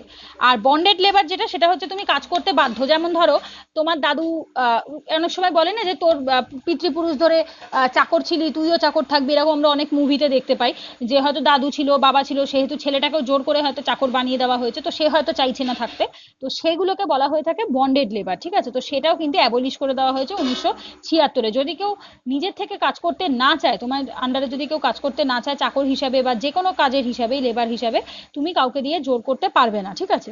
এবং ওয়ার্কিং আওয়ার্সও রেস্ট্রিক্ট করে দেওয়া হয়। এবং আর্টিকেল 24-এ কি বলছে, 24-এ বলছে যে যে সমস্ত বাচ্চাদের বয়স 14 বছরের কম থাকবে, তারা কোনোভাবেই তাদেরকে কোনো রকম হ্যাজার্ডাস মাইন যেগুলো রয়েছে, যেমন কোনো হ্যাজার্ডাস, নট এক্স্যাক্টলি মাইন এখানে অ্যাকচুয়ালি, কোনো রকম হ্যাজার্ডাস কাজে তাদেরকে তুমি নিতে পারবে না। এবার বুঝতে হবে হ্যাজার্ডাস কাজ জিনিসটা কি। মাইন্স হতে পারে, যেমন হচ্ছে তোমার কলকারখানা, সরি, খনি, ঠিক আছে, যেখান থেকে সোনা তোলা হয়, কয়লা তোলা হয়, হিরে তোলা হয়, যাই হোক যে কোনো খনি যেটা মাটির তলার থেকে তুলতে হয়, যে কোনো সময় ধস নেমে তুমি চাপা পড়ে মরে যেতে পারো। তো সেক্ষেত্রে 14 বছরের নিচে কোনো সেই সমস্ত কাজে 14 বছরের নিচে কোনো বাচ্চাকে নেওয়া যাবে না। হ্যাজার্ডাস বলতে যেখানে রিস্ক রয়েছে, হ্যাজার্ডিং রিস্ক রয়েছে, যেমন ধরো কোনো এমন কোনো কেমিক্যাল কারখানা যেখান থেকে, যেমন ভোপাল গ্যাস লিক ট্র্যাজেডি যেটা হয়েছিল, সেই ধরনের যে কারখানাগুলো থাকে যেখানে তোমার রিস্ক থাকে, মানুষের প্রাণ চলে যাওয়ার রিস্ক থাকে, সেই ধরনের কোনো রকম কারখানা রিলেটেড কাজে যেখানে লাইফের রিস্ক রয়েছে, সেই সমস্ত রিস্কের কাজে 14 বছরের নিচে কোনো বাচ্চাকে কিন্তু নেওয়া যাবে না। এটা কোনটা বলছে? এটা আর্টিকেল 24 যেটা, সেটা প্রোটেকশন দিচ্ছে, ঠিক আছে। এবং এর ওপর বেস করে কিন্তু চাইল্ড লেবার যে অ্যাক্টটা রয়েছে 1986 সালে, এই অ্যাক্টটাকে পাশ করানো হয়েছিল, child labour prohibition and regulation act. মানে 14 বছরের নিচে যারা থাকে তারা ডেফিনেটলি চাইল্ডই হবে। তো 14 বছরের ওপর থেকে অ্যাকচুয়ালি তোমার ওয়ার্কিং ক্লাস ধরা হয়। তো যদি বলো যে বয়সের ইয়েটাকে কত বলা হয়, 15 থেকে 65 বা 64 বলতে পারো, 65 64 যেটা এরকমই ধরা হয়, যে এই বয়সের মানুষ কাজ করতে পারে ম্যাক্সিমাম 15 বছর থেকে 64 বছর বয়স অব্দি একটা মানুষকে ওয়ার্কিং ক্লাসের মধ্যে ধরা হয়ে থাকে, ঠিক আছে। তো আর বাচ্চারা কারা, বা নন ওয়ার্কিং ক্লাস কোনটা, 0 থেকে 14, আর হচ্ছে এরপরে হচ্ছে 65 টু ডেথ, এই অবধি হচ্ছে নন ওয়ার্কিং। এটা হচ্ছে তোমার চাইল্ড, আর এটা হচ্ছে তোমার সিনিয়র সিটিজেন বলতে পারো, বা নন ওয়ার্কিং ক্লাস বলতে পারো, ঠিক আছে। তো এরপর আসবো আমরা সেকেন্ডে, মানে তোমার হচ্ছে ফোর্থ, এরপর 25 থেকে 28 অব্দি যেটা, সেটা হচ্ছে রাইট টু রিলিজিয়ান, ধর্মের অধিকার, ঠিক আছে। আর্টিকেল 25 থেকে 28, 28, এখানে কি বলছে? এখানে বলছে ফ্রিডম অফ রিলিজিয়ান, তোমার কাছে অধিকার আছে, তুমি তোমার ধর্মকে প্র্যাকটিস করতে পারো, প্রপাগেট করতে পারো, কনসাইন্স করতে পারো। প্রত্যেকটা টার্মের আমি মিনিং বোঝাবো। 25 থেকে স্টার্ট করছি, ঠিক আছে। 25-এ 4টে টার্মের কথা বলেছে: freedom of conscience and free profession, free practice, propagate religion. এইবার একটা একটা করে মিনিং বুঝবে, ঠিক আছে। কনসাইন্স কথাটার মানে কি? আজকে জাস্ট ক্লাস দেখো, দেখে বোঝো, যদি কোথাও বুঝতে অসুবিধা হয়ে থাকে কালকে আমায় জিজ্ঞেস করে নেবে। কনসাইন্স কথাটার মানে কি দেখো, যেটা তোমার ভেতর থেকে আসে, ঠিক আছে, ইনার। ইনার দ্যাট মিনস, যেমন ধরো কোনো ব্যক্তি থাকে শিব ঠাকুরের ভক্ত, কোনো মানুষ থাকে মা কালীর ভক্ত, বা কেউ থাকে যিশু, যারা তোমার খ্রিস্টান হয় তারা যিশু খ্রিস্টের ভক্ত, কোনো মুসলিম থাকে যে তোমার প্রফেট মোহাম্মদকে বিশ্বাস করে, কেউ সুন্নি মুসলিম হয়, কেউ শিয়া মুসলিম হয়, কেউ আহমদিয়া মুসলিম হয়, কেউ হিন্দুর মধ্যেও ভাগ থাকে, কেউ তোমার শিব তন্ত্রী হয়, কেউ কালীতন্ত্রী হয়, কেউ তোমার কৃষ্ণতন্ত্রী হয়। দ্যাট মিনস এটা তোমার ব্যক্তিগত ব্যাপার, তুমি ইনার ফিলিংস থেকে কি হতে চাও, তুমি কোন ঈশ্বরে বিশ্বাসী হতে চাও, that is totally up to you. তো এটাকে বলা হয়ে থাকে ইনার কনসাইন্স, ঠিক আছে। মানে তুমি কোন ভগবানের সাথে নিজের সম্পর্ক স্থাপন করতে চাও সেটা তোমার হাতে। এটা কোথায় রয়েছে? আর্টিকেল 25-এর এ তে রয়েছে। এরপর আর্টিকেল 25-এর বি তে কি বলছে? প্রফেস, ঠিক আছে। প্রফেস কথাটার মানে হচ্ছে কি ডিক্লারেশন অফ ওয়ান্স বিলিফ। আজকে আমি মনে মনে ভাবলাম, এটা আমার কোথায়, এটা আমার মনে মনে, ঠিক আছে। এরপর আমি ডিক্লেয়ার করব, লোককে জানাবো, ঠিক আছে, লোককে জানানো। এবার আমি ডিক্লেয়ার করে বললাম যে আমি অমুক গডকে বিশ্বাস করি। সেটা আমি কিভাবে জানাতে পারি? ধরো আমি সেই গডের দীক্ষা নিলাম, অনেকে অনুকূল ঠাকুরের দীক্ষা নেয়, আমরা যেরকম রামকৃষ্ণ মিশনের দীক্ষিত। তো দ্যাট মিনস কি, এটা হচ্ছে তুমি লোককে জানালে আমি অমুক ঠাকুরের দীক্ষিত, আমি ওনাকে মানি, তো এটা আমার দীক্ষা, আমার শিক্ষা। এটাকে বলা হয়ে থাকে প্রফেস। 25-এর এটা আছে কোথায়? 25-এর বিতে। এটা করারও অধিকার আছে। 25-এর সি, ধর্ম, এটাকে বলছে কি প্র্যাকটিস। এবার আমি মনে মনে ভাবলাম, লোককে জানালাম, এবার আমি প্র্যাকটিস করব কিভাবে? কেউ তন্ত্র সাধনা করে, কেউ জপ সাধনা করে, কেউ জাস্ট নর্মাল সাধনা করে, কেউ মন্দিরে গিয়ে পুজো দেয়, কেউ মসজিদে গিয়ে ভগবান সরি আল্লাহকে ডাকে, কেউ গির্জাতে যায়, কেউ ধরো চার্চে যায়। That is totally up to them কিভাবে সে প্র্যাকটিস করবে। জাস্ট এবার তার সময় হচ্ছে পারফরমেন্স করা, পারফর্ম করা, রিলিজিয়াস প্র্যাকটিস করা, এটারও অধিকার দেওয়া আছে। 25-এর ডি, ঠিক আছে, সেটা কি বলছে? প্রপাগেট। প্রপাগেট এই কথাটা কিন্তু বুঝতে হবে, সরি প্রপাগেট এই কথাটা, প্রপাগেট এবং হচ্ছে কাউকে ট্রান্সফার করা, কনভার্ট করার মধ্যে ডিফারেন্স রয়েছে। কনভার্সন এবং প্রপাগেশনের মধ্যে ডিফারেন্স রয়েছে। দ্যাট মিনস এই জায়গাটাতে তোমাকে বুঝতে হবে। আমি এখানে একটা জাস্ট এক্সাম্পল দিয়ে বোঝাবো, না হলে বুঝতে পারবে না। খ্রিস্টিয়ান মিশনারিজরা যেটা করতো সেই সময়, কিছু দু ধরনের আমরা হিস্ট্রি পড়েছিলাম যখন, মনে করে দেখো, বলেছিলাম যে দুটো ঘটনা ছিল সেই সময়। কখনো কখনো দেখা গেছে খ্রিস্টান মিশনারিরা জোর করে কাউকে কনভার্ট করার চেষ্টা করছে, হিন্দুদেরকে বা মুসলিমদেরকে খ্রিস্টান ধর্মে, সেটাকে বলা হয়ে থাকে ফোর্সড কনভার্সন। মানে সে নিজে হতে চাইছে না কিন্তু তাকে জোর করে করানো হচ্ছে, ঠিক আছে। আর প্রপাগেশন কি? প্রপাগেশন ধরো আজকে আমি একটা ধর্মে রয়েছি, সেই ধর্মের কি কি ভালো কি কি মন্দ সেটা আমি আমার ইউটিউব চ্যানেলের থ্রুতে প্রপাগেট করছি, লোককে জানাচ্ছি যে আমার ধর্মে এই বলে, আমার ধর্ম সেই বলে, আমি জানাচ্ছি। এবং সেটা শুনলো 10টা লোক, শোনার পরে হয়তো একটা বা দুটো লোকের মনে হয়েছে যে না, আমারও I should go for this ধর্ম, আমারও মনে হয় এই ধর্মই জয়েন করা উচিত, এটা ভালো, মানুষকে ইয়ে করছে। তো এটাকে বলা হয় প্রপাগেশন। তুমি কাউকে ফোর্সফুলি করছো না, জাস্ট তুমি সেটার কি ভালো কি মন্দ তুমি সেটা মানুষের সামনে তুলে ধরছো, এবং সেটা শুনে কেউ ইন্সপায়ার হয়ে, বা বলতে পারো এক প্রকার ব্রেইন ওয়াশড হয়ে, কেউ এক একজন এক এক রকম ভাবে হয়, কেউ ইন্সপায়ার হয়, কেউ মোটিভেট হয়, কেউ ব্রেইন ওয়াশড হয়, কারোর ভালো লাগে, কেউ ইমোশনাল হয়, হয়ে সে হয়তো সেইটাকে অ্যাকসেপ্ট করে বা জয়েন করে। তো এটাকে বলা হয়ে থাকে প্রপাগেশন। মানে তোমার কাছে অধিকার আছে, তুমি তোমার নিজের ধর্মকে লোকের সামনে তুলে ধরতে পারো, ছড়াতে পারো, স্প্রেড করতে পারো, ঠিক আছে, নট হেট্রেড, ভালোবাসার থ্রুতে পিসফুলি তুমি এটাকে ছড়াতে পারো। তো এইখানে কিন্তু তোমার প্রত্যেকটা কিসের মধ্যে পড়ছে? আর্টিকেল 25-এ, বোঝা গেছে আশা করি। এরপর যাবো আর্টিকেল 26-এ। আর এটা কিন্তু আগে থাকতে বলে দিলাম, এটা সিটিজেন নন সিটিজেন দুজনের কাছেই থাকে, কারণ ধর্ম পালন করার জন্য কাউকে দেশের নাগরিক হতে হয় না, সে দেশের নাগরিক না হয়েও নিজের মতো ধর্ম পালন করতে পারে। আর্টিকেল 26-এও কিন্তু তোমার অনেকগুলো ভাগ আছে, এ বি সি ডি, আগেরটার মতোই। এতে কি বলছে দেখো, ফার্স্ট যেটা, এটা আচ্ছা আগে 26-এ কি বলছে সেটা জেনে নেব। Freedom to manage religious affairs. তোমার ধর্ম রিলেটেড যে যে অ্যাফেয়ার্স গুলো রয়েছে, মানে অ্যাফেয়ার্স মানে এখানে সম্পর্ক নয়, অ্যাফেয়ার্স বলতে যে কোনো স্পিয়ার, যে কোনো জায়গা রয়েছে, ইয়েগুলো রয়েছে, দিকগুলো রয়েছে, সেই ব্যাপারগুলো ম্যানেজ করার জন্য তোমার অধিকার রয়েছে। ফার্স্ট এতে বলছে establish and maintain religious charitable institution. তোমার কাছে অধিকার আছে, তুমি চাইলে আজকে একটা মন্দির তৈরি করতে পারো, চার্চ তৈরি করতে পারো, গির্জা তৈরি করতে পারো, মসজিদ তৈরি করতে পারো, whatever you want you can do, ঠিক আছে। দুয়ে কি বলছে?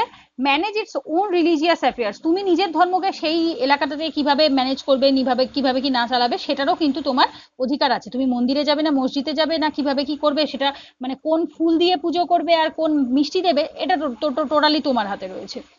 সিতে কি বলছে?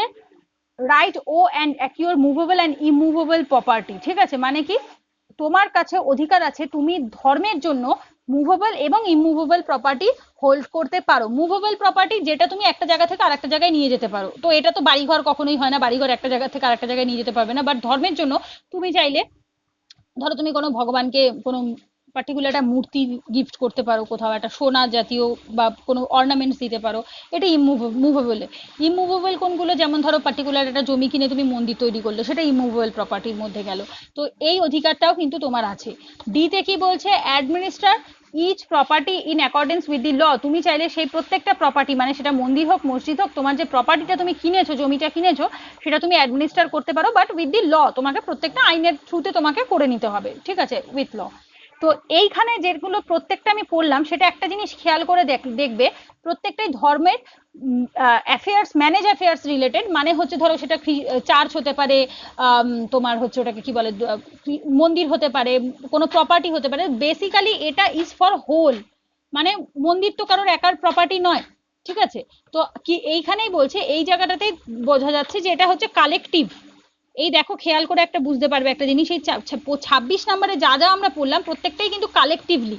আর 25 নম্বরে যেগুলো আমরা পড়ে এসেছিলাম যে তুমি কোন ধর্ম মানবে, কিভাবে প্র্যাকটিস করবে, ইটস অল অ্যাবাউট ইন্ডিভিজুয়াল। এইখানে তোমাদের কিছু কোশ্চেন আসে যে 25 নম্বর আর্টিকেলটা কি ইন্ডিভিজুয়াল বা রিলিজিয়াস ম্যানেজের ইয়েকে ডিনোট করছে না 26 ডিনোট করছে, এই জায়গাটায় পার্থক্য যদি কোশ্চেন আসে কখনো, যে the difference between article 25 and 26, তাহলে এটাই লিখতে হবে যে 25 নাম্বারটা কিন্তু একজন ব্যক্তি স্বাধীনতার ধর্মের কোনটা ধর্মকে নেবে না নেবে সেটার উপর ডিপেন্ড করে, বাট 26 নাম্বারটা কিন্তু তোমার as a collective, as a whole, সবাইকে মিলিয়ে সে কোন ধর্ম পালন করবে, কিভাবে পালন করবে, সেটা ডিপেন্ড করে, ঠিক আছে। বোঝা গেছে আশা করি। এরপর যাবো আর্টিকেল 27-এ কি বলছে দেখো, 27 আর্টিকেল 27-এ বলছে, এখানে বলছে কি, freedom from paying taxes for the promotion or maintenance of any particular religion or denomination. যার জন্য এর ওপর বেস করে কিন্তু অ্যাবলিশন অফ জিজিয়া, এই যে জিজিয়া যেটা অ্যাকচুয়ালি তোমার মুঘল টাইমে বা সুলতানের পিরিয়ড, যেহেতু তোমার মুসলিম পিরিয়ড ছিল, ওরা কি করতো যারা নন মুসলিম, এখানে কিন্তু শুধু হিন্দুদের কথা বলা হচ্ছে না, নন মুসলিম, মুসলিম বাদ দিয়ে যে সমস্ত ধর্মের মানুষ ছিল তাদেরকে জিজিয়া পে করতে বাধ্য করতো। জিজিয়া মানে হচ্ছে তোমার ধর্মের জন্য ট্যাক্স দেওয়া। তোমাকে যদি তীর্থযাত্রায় যেতে হয় বা তোমাকে ওই এলাকায় থেকে যদি মন্দির পুজো করতে হয়, তাহলে তোমাকে কিন্তু একটা ট্যাক্স দিতে হতো সেই সময় সুলতানকে, ঠিক আছে, বা তোমার ইয়েকে, সম্রাটকে। তো এইটা ছিল জিজিয়া, এটা যার জন্য অ্যাবলিশ করে দেওয়া হয়। তো এখানে বলছে যে কোনো রকম ট্যাক্স তুমি পে করতে পারবে না যে তোমার অন্য কোনো ধর্ম পে মানে ইয়ে অ্যাডমিনিস্ট্রেট করার জন্য। যেমন ধরো আজকে ইন্ডিয়াতে 80% হিন্দু, 20% বা আদার্স রয়েছে, ঠিক আছে, তো আমরা কখনোই এই 20%কে বলতে পারি না যে যেহেতু তোমরা মাইনরিটিতে রয়েছো, তোমাদেরকে এখানে ধর্ম পালন করার জন্য তোমাকে ভারত সরকারকে ট্যাক্স দিতে হবে। এটা illegal, because India is a secular country. এরপর আসছে আর্টিকেল 28। 28-এ কি বলছে? No religious instruction shall be provided in any educational institution wholly maintained out of the state funds. But এখানে কিছু 4 ধরনের এডুকেশনাল ইনস্টিটিউশনের কথা বলা হয়েছে। আগে প্রত্যেকটার মানে বুঝবো, ঠিক আছে। বলছে যখন আমরা স্কুলে পড়তাম, মনে করে দেখো, কখনো কি স্কুলে এই কথাটা বলতো যে তুমি অমুক ধর্ম জয়েন করো, তমুক ধর্ম জয়েন করো? মনে পড়ে না, আমার অন্তত মনে পড়ে না আমার স্কুলে কোনোদিনও এই কথা বলেছে বা শিখিয়েছে বলে কোনো স্কুলে এটা বলে না। তার মানে কি, স্কুল বা কোনো এডুকেশনাল ইনস্টিটিউশন, সেটা স্কুল হোক, কলেজ হোক, যাই হোক না কেন, কোনো পড়ার ইনস্টিটিউট হোক, কখনোই তারা ধর্মের প্রচার করার কথা বলবে না, বলতে পারে না। হ্যাঁ বলতে পারে, কোনগুলো বলতে পারে? যেমন মাদ্রাসা বলতে পারে, সংস্কৃত কলেজ, এই ধরনের যে ধরনের তোমার ইনস্টিটিউট থাকে যেগুলো তোমার খানিকটা ধর্মের ওপর বেস করেই তৈরি হয়, মানে পার্টিকুলারলি অমুক ধর্মের মানুষই গিয়ে পড়তে পারবে, আদারওয়াইজ কিন্তু পারবে না। জেনারেলি আমি কখনো দেখিনি কোনো মাদ্রাসাতে হিন্দুকে পড়তে, আই ডোন্ট নো, আমার এরকম কোনো এক্সপিরিয়েন্স বা কারোর কাছে শোনা নেই অন্তত। তো সেখানে মেনলি মুসলিমরাই পড়ে মাদ্রাসাতে। তো সেখানে কি হয়, তুমি চাইলে কোনো ধর্মের মানুষকে সেখানে হয়তো বলা যেতে পারে যে ওখানে ওদের ধর্ম রিলেটেড হয়তো পড়াশোনাও করানো হতে পারে, এটা ন্যাচারাল। কিন্তু কখনো কখনো মানে যেগুলো গভর্নমেন্ট চালায়, যে স্কুলগুলো নর্মালি যেগুলোতে আমরা স্কুল কলেজগুলোতে পড়েছি, সেই ধরনের স্কুল কলেজে কিন্তু কখনো ধর্মের শিক্ষা দেওয়া হয় না। কোন ধর্ম নেওয়া হবে, কি করা হবে, এগুলো বলা হয় না। তো এখানে বলছে কি 4 টাইপ অফ এডুকেশনাল ইনস্টিটিউশনের কথা এখানে বলেছে। সেই 4টে টাইপ কিন্তু তোমাদের মুখস্থ করতে হবে, মানে মনেও রাখতে হবে। আমি বুঝিয়ে দিচ্ছি, বাট মনে রাখতে হবে। তার সাথে রেস্ট্রিকশন, কি কি রেস্ট্রিকশনস আছে সেটা মাথায় রাখতে হবে, ঠিক আছে। ফার্স্ট যেটা বলছে, wholly maintained by the state. State কথাটার মানে কিন্তু এখানে গভর্নমেন্ট। আমি আগেই বলেছি আর্টিকেল 12-র কথা, যে এখানে যখনই আমি 12-তে বলে দিয়েছিলাম যে এখানে গভর্নমেন্ট হতে পারে, পার্লামেন্ট হতে পারে, স্টেট লেজিসলেচার হতে পারে, যেই হোক না কেন, বাট স্টেট কথাটার মানে ফার্স্টেই তোমায় যেটা ধরতে হবে সেটা হচ্ছে গভর্নমেন্ট। সেটা যে কোনো গভর্নমেন্ট হতে পারে, স্টেট গভর্নমেন্ট হোক, সেন্ট্রাল গভর্নমেন্ট হোক, লোকাল গভর্নমেন্ট হোক, যেই হোক না কেন, যার কাছে একটা অথরিটি আছে, পাওয়ার আছে। তো বলছে যে সমস্ত স্কুলগুলো বা এডুকেশনাল ইনস্টিটিউশনগুলো গভর্নমেন্টের দ্বারা চলে, সেখানে কিন্তু কমপ্লিটলি প্রহিবিটেড, কোনো ধর্মের শিক্ষা দেওয়া যাবে না। এতে কোনোভাবে ধর্মের শিক্ষা দেওয়া যাবে না। বিতে কি বলছে? Administered by state established by the trust. মানে কি, কোনো একটা পার্টিকুলারলি ট্রাস্ট তৈরি করেছিল। ট্রাস্ট মানে এক প্রকার বডি যারা একত্রিত হয়ে তৈরি হয়, এটা গভর্নমেন্ট চালায় না, ধরো এনজিও টাইপস এরকম হতে পারে। ট্রাস্ট তৈরি করেছিল, বাট বর্তমানে সেটাকে ট্রাস্ট চালাচ্ছে না, জাস্ট তৈরি করে দিয়েছে, এবার অ্যাডমিনিস্টার করছে কি গভর্নমেন্ট। সেখানে কি বলছে? রিলিজিয়াস ইনস্ট্রাকশন পারমিটেড, পারমিট করা হতে পারে টু সাম এক্সটেন্ট, খুব বেশি নয়, বাট পারমিট করা হয়। সিতে কি বলছে? Recognized by the state. যে সমস্ত ইনস্টিটিউট গুলোকে, সেটা স্কুল কলেজ যাই হোক না কেন, সেখানে কিন্তু তোমার কি বলছে, যেগুলোকে গভর্নমেন্ট রেকগনাইজ করেছে অ্যাজ আ স্কুল হিসাবে, সে হয়তো গভর্নমেন্ট স্কুল নাই হতে পারে। যেরকম ধরো আমি একটা এক্সাম্পল দিয়ে বলি, বারাসাত গভর্নমেন্ট স্কুল আছে, বারাসাত গভর্নমেন্ট কলেজও আছে, এই দুটো হচ্ছে Barasat government college, Barasat government school. But তাছাড়া আরো যে স্কুলগুলো রয়েছে, যেমন Kalikrishna school, Barasat girls school রয়েছে, যোগেন্দ্রনাথ রয়েছে, গভর্নমেন্ট গান্ধী স্কুল রয়েছে, তো এগুলো কিন্তু টোটালি গভর্নমেন্ট স্কুল নয়, বাট এগুলো গভর্নমেন্ট রেকগনাইজ করেছে। এই জাতীয় যে স্কুল থাকে, দ্যাট কলস গভর্নমেন্ট রেকগনাইজ স্কুল। এগুলো কোনো পার্টিকুলার একটা ট্রাস্ট তৈরি করে, দেন গভর্নমেন্ট এটাকে অ্যাজ আ সরকারি স্কুল হিসাবে রেকগনাইজ করে, এবং এখানকার যে টিচাররা থাকে তারা কিন্তু সরকারের থেকেই বেতন পায়, ঠিক আছে। এগুলোকে গভর্নমেন্ট এইডেড স্কুল বলা হয়, গভর্নমেন্ট এদেরকে সাহায্য করে থাকে, ঠিক আছে।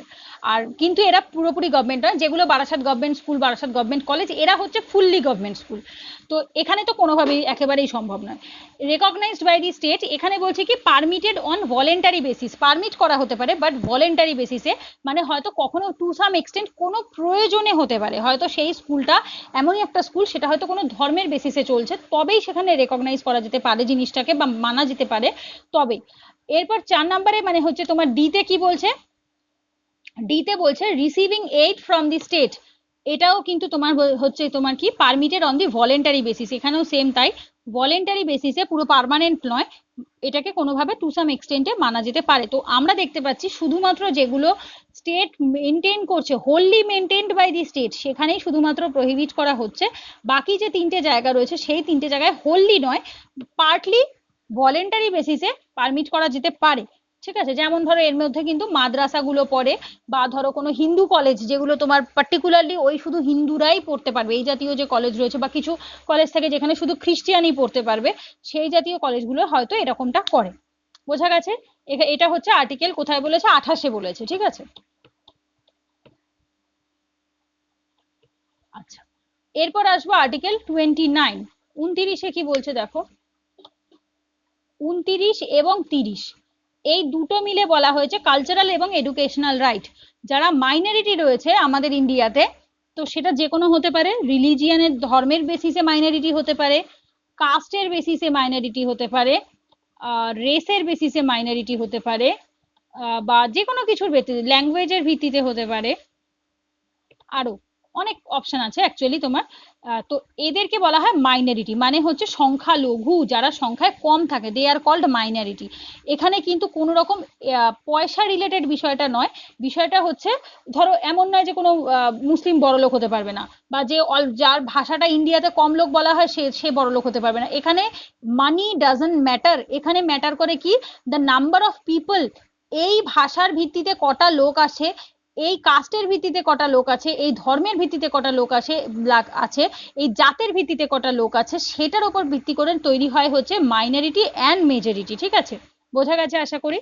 এরপর আর্টিকেল 19-এ কি, সরি 29-এ কি বলছে দেখো, 29-এ বলা হচ্ছে a section of the citizen having a distinct language or script culture of its own right to conserve the same, মানে কি পার্টিকুলার একটা সেকশন অফ পিপল, তাদের কাছে যদি এই অধিকার থাকে, হ্যাঁ, যে তাদের একটা আলাদা ধরো ল্যাঙ্গুয়েজের স্ক্রিপ্ট রয়েছে, ধরো হিন্দিটা নর্মালি বেশি বলা হয়ে থাকে, বেঙ্গলি, হিন্দি, ইংলিশ, এগুলো অ্যাকচুয়ালি আমরা মেজরিটিতে পড়ি, বাট যেমন ধরো কিছু কিছু ভাষা আছে যেরকম স্পেশালি হচ্ছে ট্রাইবাল ল্যাঙ্গুয়েজ, এক্স্যাক্টলি মাথায় আসছে না এখন, যেমন হচ্ছে মিশমি রয়েছে, গারো রয়েছে, খাসি রয়েছে, ওই এলাকার যে ট্রাইবরা যে ভাষাগুলো বলে থাকে, সেই যে ট্রাইবাল ল্যাঙ্গুয়েজের যে মানুষ রয়েছে, বা কোনো ধর্মের ভিত্তিতে যে মানুষরা রয়েছে, যারা ধরো একদম অন্য ধরনের ভাষা, লোকাল ভাষা যেগুলো বলে থাকে, তো সে তাদেরও রাইট আছে, তারা চাইলে তাদের সেই স্ক্রিপ্টকে, তাদের ল্যাঙ্গুয়েজকে, তাদের কালচারকে রক্ষা করতে পারে, কনজার্ভ করতে পারে, এবং তাদের কথা মাথায় রেখে কিন্তু এটা তৈরি করা হয়েছে। ঠিক আছে, এটা হচ্ছে কি, আর প্রোটেক্ট রাইটস, এটা কি করে, protect rights of a group. ঠিক আছে, এটা কি করছে, এটা অ্যাজ আ হোল প্রত্যেকটা মানুষের, গ্রুপ অফ পিপলের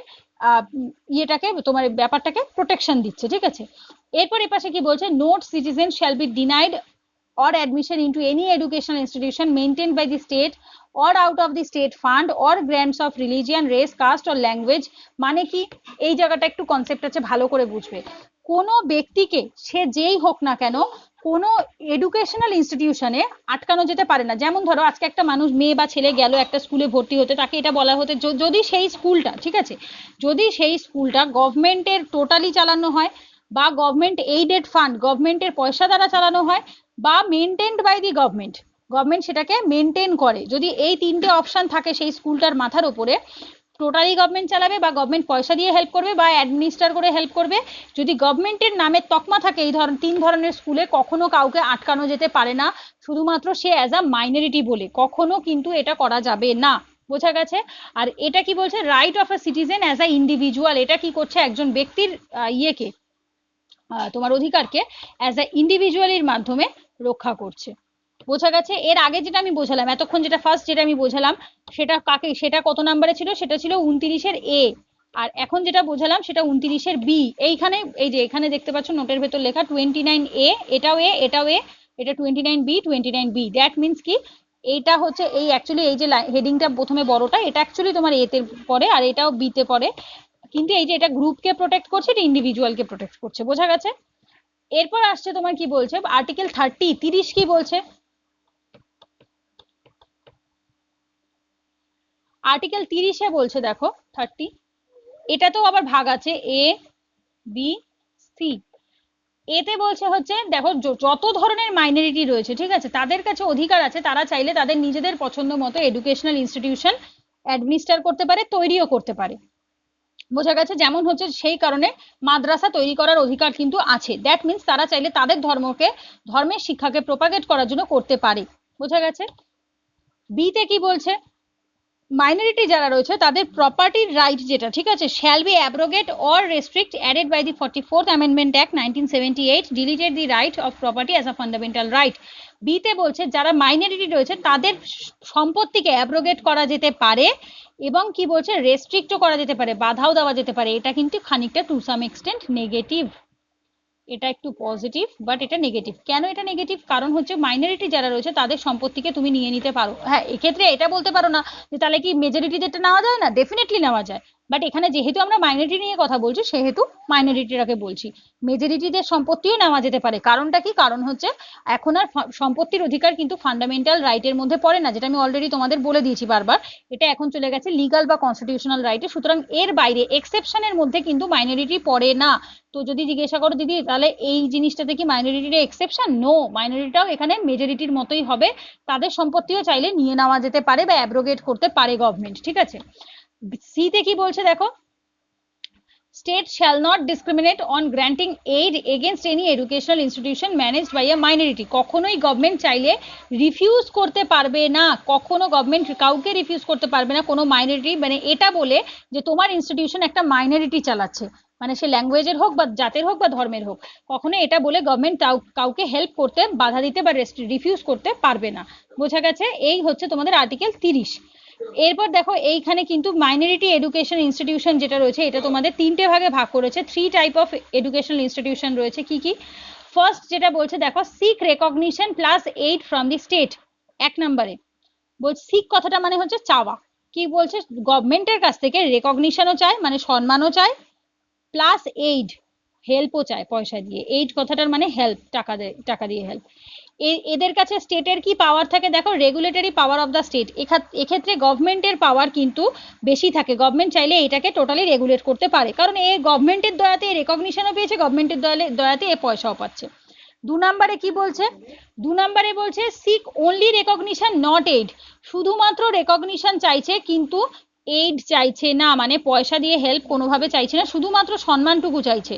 এটা কি বলছে? Regulatory power of the state. এটাও কিন্তু কোথায়? এটাও কিন্তু স্টেট চাইলে তাকে রেগুলেট করতে পারে, মানে গভর্নমেন্ট চাইলে তাকে রেগুলেট করতে পারে। 3 নম্বরে কি বলছে? নাইদার সিক মানে হচ্ছে না আমার রেকগনিশন চাই না আমার এইড চাই, free to administer their affairs. এইটাই গিয়ে তোমার পরে যে এতক্ষণ মাদ্রাসা বলে যাচ্ছিলাম না, বা সংস্কৃত কলেজ এই জাতীয় যে কলেজ থাকে, যে কলেজগুলোতে তোমার ধর্মের শিক্ষা অনেক সময় দেওয়া হয়, কখনো কখনো কিছু কিছু ইনস্টিটিউট রয়েছে সেগুলো হচ্ছে তোমার নাইদার রেকগনাইজড নর এইডেড, মানে না এরা গভর্নমেন্টের থেকে সম্মান চেয়েছে, রেকগনিশন চেয়েছে, না এরা গভর্নমেন্টের থেকে হেল্প চাইছে, পয়সা চাইছে। তো সুতরাং আমরা টোটালি ফ্রি, না আমি তোমার কাছ থেকে কিছু চাইছি, সুতরাং তুমি আমাকে কোনোভাবেই রেগুলেট করতে, কন্ট্রোল করতে পারো না। আমি যা খুশি করতে পারি, আমি আমার মাইনরিটিদের যেভাবে খুশি পড়াশোনা করাতে পারি, ধর্মের শিক্ষা দিতে পারি, ইটস আপ টু আস, তোমাদের নয়, গভর্নমেন্টকে বলছে। বোঝা গেছে? এই হচ্ছে পার্থক্য।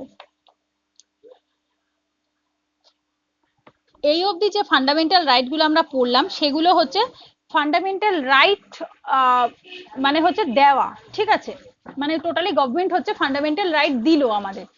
এরপর যেটা সবচেয়ে বেশি ইম্পর্টেন্ট সেটা হচ্ছে কি, ফান্ডামেন্টাল রাইট শুধু দিলেই হবে না, ফান্ডামেন্টাল রাইটের কনস্টিটিউশনাল রেমিডিজ থাকতে হবে। কনস্টিটিউশনাল রেমিডিজ মানে কি? এটা কত? 32-এ বলছে। 31 গুলো দরকার নেই, 31, 33, 34 এগুলো অ্যাকচুয়ালি রিপল হয়ে গেছে, মানে উঠে গেছে, ঠিক আছে। 30-এর পর 32 মুখস্থ থাকলেই যথেষ্ট। 34, 35টা একবার দেখতেও পারো, 34 অ্যাকচুয়ালি লাগে না।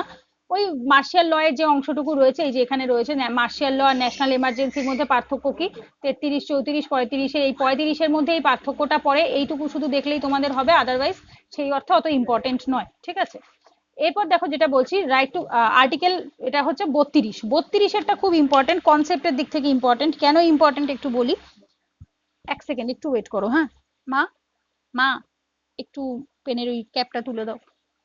আচ্ছা দেখো, আর্টিকেল 32 বলছে কি, এটা হচ্ছে কনস্টিটিউশনাল রেমিডিস, মানে হচ্ছে ধরো ফান্ডামেন্টাল রাইট যে আমাদেরকে দেওয়া হচ্ছে, সেই fundamental right is itself a fundamental right. মানে এই যে প্রোটেকশনটা করবে, প্রোটেকশনটা তো দরকার না, এই যে আজকে যদি আমার ফান্ডামেন্টাল রাইট কেউ লঙ্ঘন করে, তো আমি কি কি উপায়ে সেগুলোকে আবার ফেরত পেতে পারি সেটাও আমার জানা উচিত বা আমার অধিকারের মধ্যে পড়ে। তো তার জন্য এরা কি করেছে, এটা দিয়েছে, যাকে তোমার বি আর আম্বেদকর বলেছিল heart and soul of the constitution. Heart and soul মানে এটা ছাড়া, এটা অ্যাকচুয়ালি তোমার আত্মা এবং হৃদয় হচ্ছে তোমার কনস্টিটিউশনের, এটা ছাড়া কোনোভাবেই মানুষ সংবিধানের উপর ভরসা রাখতে, বিশ্বাস রাখতে পারতো না। আজকে এটা দিয়েছে বলেই মানুষ রাখতে পারে। সুপ্রিম কোর্টে কত নাম্বার আর্টিকেল? 32, যেটা আমরা এখন দেখবো। আর একটা হচ্ছে হাইকোর্টে কত? হাইকোর্টে হচ্ছে 226, ঠিক আছে। তো এখানে আমরা কি কি পাবো সেইগুলো আগে মাথায় রাখবে। এটা হচ্ছে কিন্তু এক্সক্লুসিভ নয়। Jurisdiction of supreme court is original, not exclusive. কথাটার মানে কি বুঝতে হবে। অরিজিনাল পাওয়ার যখন আমরা সুপ্রিম কোর্ট পড়বো সেখানে আমরা পাবো, বাট এখানে এই দুটো টার্মস এসছে যখন আমি একটু বোঝাবো, নাহলে মনে একটা দ্বন্দ্ব থেকে যাবে। এক্সক্লুসিভ মানে কি? অরিজিনাল কথাটার মানে হচ্ছে যে হ্যাঁ তোমার কাছে আছে, খুব ভালো কথা। আজকে ধরো সামহাউ আমি একটা কিছু বানিয়েছি, বানিয়ে বললাম যে দেখো এই দেখো আমার কাছে এটার অরিজিনাল কপি রয়েছে, আমি কারোরটা জেরক্স করিনি, আমি নিজের হাতে এই নোটটা যখন লিখেছি, দ্যাট ইজ কল অরিজিনাল, ঠিক আছে। But is it a exclusive? এই নোটটা কি শুধু আমি একা বানাতে পারি, আর কেউ বানাতে পারে না? ডেফিনেটলি বানাতে পারে। লক্ষ্মীকান্তের এই বইটা আমার কাছে আছে, দ্যাট মিনস এই বইটা আমার কাছে অরিজিনাল বই আছে, আমি কিন্তু কারোর ফেক বই নিয়ে আসিনি বা কারোর জেরক্স করা কপি নয়। দ্যাট মিনস কি এটা কি আমার এক্সক্লুসিভ? নো। এই বইটা তোমার কাছেও আছে, আরো 10টা লোকের কাছে আছে। তো বলতে চাইছে এই পাওয়ারটা কিন্তু সুপ্রিম কোর্টের কাছে অরিজিনালি আছে, আছে, কেউ দিচ্ছে না সুপ্রিম কোর্টকে, বাট এক্সক্লুসিভ নয়। কেন এক্সক্লুসিভ নয়? কোশ্চেন করতে পারো দিদি কেন এক্সক্লুসিভ নয়? যদি শুধুমাত্র the only supreme court have this power, যদি শুধুমাত্র সুপ্রিম কোর্টের কাছেই এই পাওয়ারটা থাকতো, then only I can say it is a exclusive power. Exclusive কথাটার মানে হচ্ছে যদি শুধুমাত্র তোমার কাছেই থাকে, যার যেটা আর পৃথিবীতে কারোর কাছে নেই। লাইক ইওর হার্ট, তোমার হার্ট এমন না যে হার্ট আর কারোর কাছে নেই, বাট আছে, সেটা অন্য ফর্মে আছে। Brain, brain not a single brain is same, কোনো ব্রেন সেম হয় না। হ্যাঁ ব্রেন সবার আছে, বাট ব্রেনের কোয়ালিটি কখনো কারোর সেম হয় না। ব্রেনের কোয়ালিটি পার্সন টু পার্সন একটু হলেও ডিফার করবে। তো বলছে ব্রেন কিন্তু অরিজিনাল, তুমি কারোর ধার করা ব্রেন নিয়ে বসে নেই, but the quality of the brain is exclusive. তো এখানেই পার্থক্য, যে এইটা যেটা সুপ্রিম তোমার হচ্ছে আর্টিকেল 32, যদি হাইকোর্টের 226-এ না থাকতো, then only I can say that it is a only exclusive power. But যেহেতু এটা হাইকোর্টের কাছে রয়েছে, সেহেতু আমি বলতে পারি না এটা এক্সক্লুসিভ পাওয়ার। যদি এটা যেহেতু হাইকোর্টের রয়েছে, সেহেতু এটা এক্সক্লুসিভ শুধুমাত্র সুপ্রিম কোর্টের কাছে নেই, এটা দুজনের কাছেই আছে। বোঝা গেছে? আশা করি বোঝা গেছে। আচ্ছা, এরপর যেটা বলছে কি দেখো, রিট পিটিশন, যেটার মধ্যে এটা আমরা পড়বো কোনটা 5টা রিট রয়েছে এখানে সেটা আমরা দেখবো।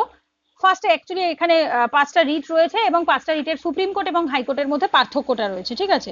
তো আগে রিটটা দেখি, আমি পার্থক্যটা পরে পড়াবো, কারণ হচ্ছে আমার সামহাউ মনে হয় রিটটা আগে না বুঝলে ডিফারেন্সটা বোঝাটা ডিফিকাল্ট। বইয়ে আগে ডিফারেন্স দিয়েছে, পরে রিট দিয়েছে। তো যাই হোক, আগে 5টা রিট কি কি পড়ি সেগুলো দেখবো, তারপর আমি ডিফারেন্স বলবো সুপ্রিম কোর্টের কাছে পাওয়ারের কি ডিফারেন্স হাইকোর্টের সাথে।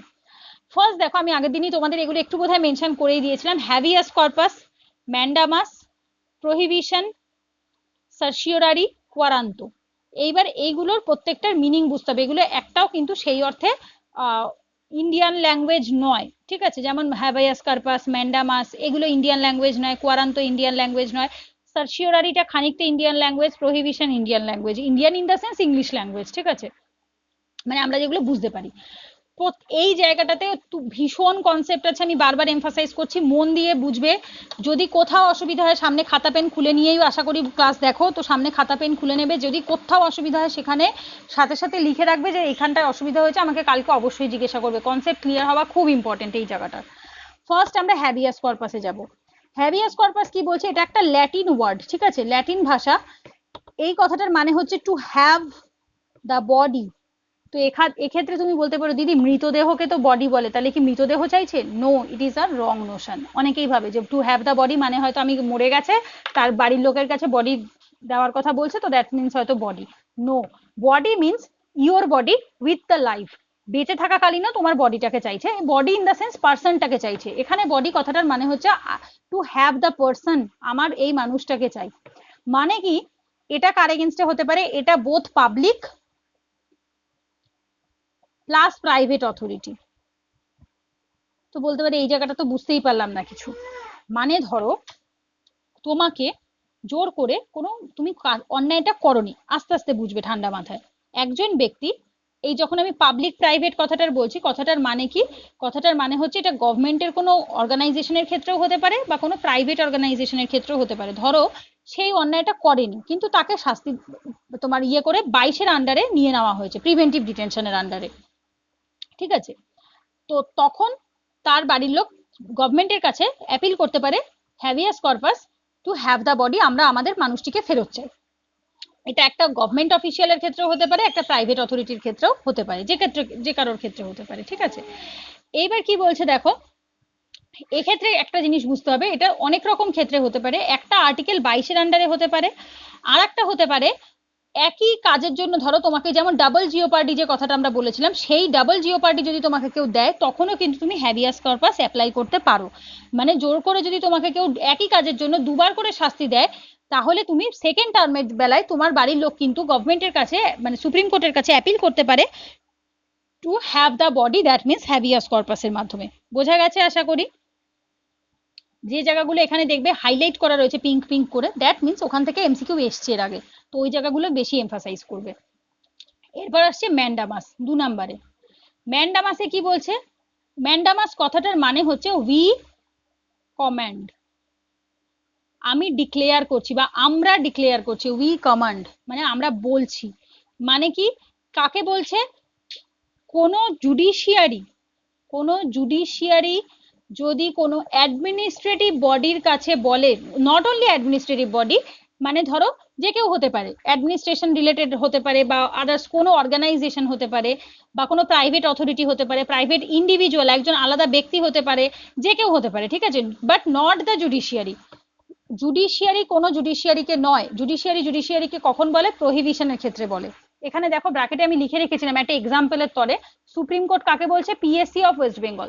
এবার একটা এক্সাম্পল দিয়ে বোঝাবো, এই বইয়ের বুকিশ ভাষাগুলো একটু বেশি কঠিন হয় বোঝার জন্য, এক্সাম্পল দিলে ভালো বুঝতে পারবে। এক্সাম্পলে কি বলছি, যেমন ধরো আমার এখনো মনে আছে 2019 সালের আগে অবধি ওয়েস্ট বেঙ্গল পিএসসির ওয়েস্ট বেঙ্গল যে তোমার ইয়েটা রয়েছে পাবলিক সার্ভিস কমিশন, তারা কোনো এক্সামের অ্যান্সার কি দিত না, ঠিক আছে? তো তার ফলে কি হতো, স্টুডেন্টদের মনে প্রচুর একটা কোশ্চেন ক্রিয়েট হতো যে কোন অ্যান্সার কিটা নিচ্ছে, প্লাস অনেক স্টুডেন্ট এটা নিয়ে সন্দেহ জাতিয়েছে যে তারা প্রপার চেক আপ ঠিকঠাক দেখে না, প্রথম কথা, আর ভেতর থেকে ইলিগালি অনেক লোক ছেলে মেয়ে চাকরি পেয়ে যাচ্ছে, ভালো পড়াশোনা করেও পাচ্ছে না, এরকম অনেক প্রতিবাদ হয়েছে ফেসবুকে, আমরা প্রচুর এরকম পোস্ট দেখিয়েছি, প্লাস হচ্ছে ওখানেও পিএসসির অফিসের সামনেও প্রচুর ধর্ণা হয়েছে। তো সেক্ষেত্রে যদি কোনো, ধরো স্টুডেন্টরা, প্রচুর স্টুডেন্ট মিলে পিআইএল ফাইল করে সুপ্রিম কোর্টের কাছে, ওয়েস্ট বেঙ্গলের পিএসসির কাছে এগেনস্টে যদি কোনো কেস করতো, বলতো যে আপনারা তাদেরকে ফোর্স করুন যে ওদের অ্যান্সার কি বার করতে হবে। যদি এটা হতো, আমি বলছি একটা সার্কামাস্টেন্স হিসেবে দিচ্ছি, যদি এটা হতো তাহলে সুপ্রিম কোর্ট তখন পিএসসি কে কি বলতো, we command, that means we mandamus, ওদের যে ইয়েটা থাকতো যেটা পিএসসির কাছে এসে পৌঁছাতো সেটার উপর ম্যান্ডামাস লেখা থাকতো। তার মানে কি, আমি তোমাকে, মানে কি বলবো ওটাকে, অর্ডার দিচ্ছি, আমি এটা বলছি, আমি এটা কমান্ড করছি, তোমাকে এটা শুনতে হবে যে এটা করতে হবে। এটা বোঝা গেল, বোঝা গেছে এটা কার ক্ষেত্রে হতে পারে, এটা কিন্তু তোমার কোনো প্রাইভেট একজন ব্যক্তির ক্ষেত্রে হতে পারে, কোনো ডিপার্টমেন্টের এগেনস্টে হতে পারে, কোনো তোমার ইসের ক্ষেত্রে, কোনো অ্যাডমিনিস্ট্রেটিভ বডির ক্ষেত্রে হতে পারে, কিন্তু এটা কি বলছে, প্রেসিডেন্ট বা গভর্নরের ক্ষেত্রে হতে পারে, চিফ জাস্টিস অফ হাইকোর্ট তার এগেনস্টে হতে পারে, যার কাছে জুডিশিয়াল ক্যাপাসিটি আছে তার কাছে অবধি হতে পারে, মানে কোনো পার্টিকুলার অর্গানাইজেশনেও হতে পারে, মানে ইন্ডিভিজুয়ালের কাছে হতে পারে, গ্রুপ অফ পিপলের কাছে হতে পারে, কোনো অর্গানাইজেশনের কাছে হতে পারে। বোঝা গেছে আশা করি? এরপর আসছি প্রহিবিশনে। প্রহিবিশন কথাটা কি বলছে, প্রহিবিশন কথাটার মানে হচ্ছে কাউকে বাধা দেওয়া, আটকানো, টু ফরবিড, ঠিক আছে? ফরবিড মানে কি, higher court to lower court to prevent the latter from exceeding or upsurging a jurisdictions that doesn't possess, কথাটার মানে কি, ব্রাকেটে আমি লিখে রেখেছি অ্যাকচুয়ালি, এখানে বোঝার পর মানেগুলো যাতে সুবিধা হয় তোমাদের, ম্যান্ডামাসের পাশে আমি লিখে রেখেছিলাম কি করতে হবে, কাউকে আমি ডিরেকশন দিচ্ছি, you have to do all this things, ব্রাকেটে লিখে রেখেছিলাম, এটা পজিটিভ। যখন তুমি কাউকে কোনো সাজেশন দাও, এটা অ্যাকচুয়ালি বইয়ে লেখা নেই, এটা আমার নিজের ফিল হয়েছে যে তুমি এটা পজিটিভ অ্যাসপেক্ট, যদি কাউকে তুমি বলো যে ইউ শুড ডু দিস, তোমার এগুলো করা উচিত, বা you have to do this, তোমাকে এটা করতে হবে, তার মানে তুমি তাকে পজিটিভিটি হিসেবে দিচ্ছ। বাট যদি তুমি কাউকে বলো যে you should not do this, তোমার এটা করা উচিত নয়, তুমি কাউকে বাধা দিচ্ছ, that means it should be negative, এটা নেগেটিভ হবে, রাইট? তো প্রহিবিশন কিন্তু একটা নেগেটিভ কনসেপ্ট, কেন কি, কাউকে বাধা দিচ্ছ, তার মানে হয়তো সে নিশ্চয়ই এমন কিছু কাজ করেছে যেটা করা তার উচিত নয়। তো লাইনটা এটাই বলছে যে higher authority, higher judiciary can call to the lower judiciary. Judiciary কথাটার মানে আশা করি আমরা জানি, supreme court, high court, subordinate court, এদেরকে আমরা জুডিশিয়ারি বলে থাকি। যাদের জাজমেন্ট দেওয়ার ক্ষমতা থাকে তাদেরই আমরা কি বলি, জুডিশিয়ারি বলে থাকি। তো এক্ষেত্রে কি বলতে চাইছে, এক্ষেত্রে বলতে চাইছে যে এই হায়ার কোর্ট মানে কিন্তু শুধু হাইকোর্ট নয়, হায়ার মানে উচ্চ কোর্ট। তো সেক্ষেত্রে সুপ্রিম কোর্ট হতে পারে। সুপ্রিম কোর্ট কাকে, এখানে ব্র্যাকেটে আমি লিখে রেখেছি দেখো, supreme court to the higher court, higher court to the district court. মানে কি সুপ্রিম কোর্ট হায়ার কোর্টকে বলছে এবং ডিস্ট্রিক্ট কোর্ট, সরি হাইকোর্ট চাইলে ডিস্ট্রিক্ট কোর্টকে বলছে। কথাটার মানে কি বুঝতে হবে ভালো করে। কথাটার মানে হচ্ছে, ধরো আগের দুটোতে আমি এক্সাম্পল দিয়েছি, এটা তো একটা এক্সাম্পল দিচ্ছি বোঝো। আজকে ধরো Barasat high court, sorry Barasat district court, ঠিক আছে, বারাসাত ডিস্ট্রিক্ট কোর্ট এমন কোন একটা জাজমেন্ট দিল, কোন একটা ব্যক্তিকে ধরো মৃত্যুদণ্ড ঘোষণা করলো। তো ক্যান ইউ ইমাজিন, একটা ডিস্ট্রিক্ট কোর্ট চাইলে মৃত্যুদণ্ড ঘোষণা করতে পারে? No, never. তখন কলকাতা হাইকোর্ট তাকে বলতে পারে you can not do this things, তোমার কাছে এই অধিকার নেই, তুমি কারণ মৃত্যুদণ্ড ঘোষণা করতে পারো না। ক্যাপিটাল পানিশমেন্ট একমাত্র সুপ্রিম কোর্টই অ্যানাউন্স করতে পারে। ইভেন হাইকোর্টের ক্যাপিটাল পানিশমেন্টের ওপরেও কিন্তু কেস করা যায়। হাইকোর্টও যদি কাউকে ক্যাপিটাল পানিশমেন্ট অ্যানাউন্স করে, সেক্ষেত্রে কিন্তু সুপ্রিম কোর্ট সেখানে সে ব্যক্তি চাইলে সুপ্রিম কোর্টে কেস যাবে। It's very natural. আমরা দেখতে পেয়েছি যখন নির্ভয়া কেস হয়েছিল, দিল্লি হাইকোর্ট কেসে ক্যাপিটাল পানিশমেন্ট দেওয়ার পরেও সেই কেস কিন্তু সুপ্রিম কোর্টের কাছে গিয়েছিল। যতক্ষণ না হায়ার কোর্ট, মানে অ্যাপেক্স কোর্ট যেটা সুপ্রিম কোর্ট মানে উচ্চ আদালত, উচ্চ আদালত যতদিন না কোনো রায় দেবে সেটাই কিন্তু ফাইনাল ডিসিশন হবে না। মানে উচ্চ আদালতের কথাই কিন্তু সেটা ফাইনাল ডিসিশন, তার আগে কিন্তু কেউ দিতে পারে না।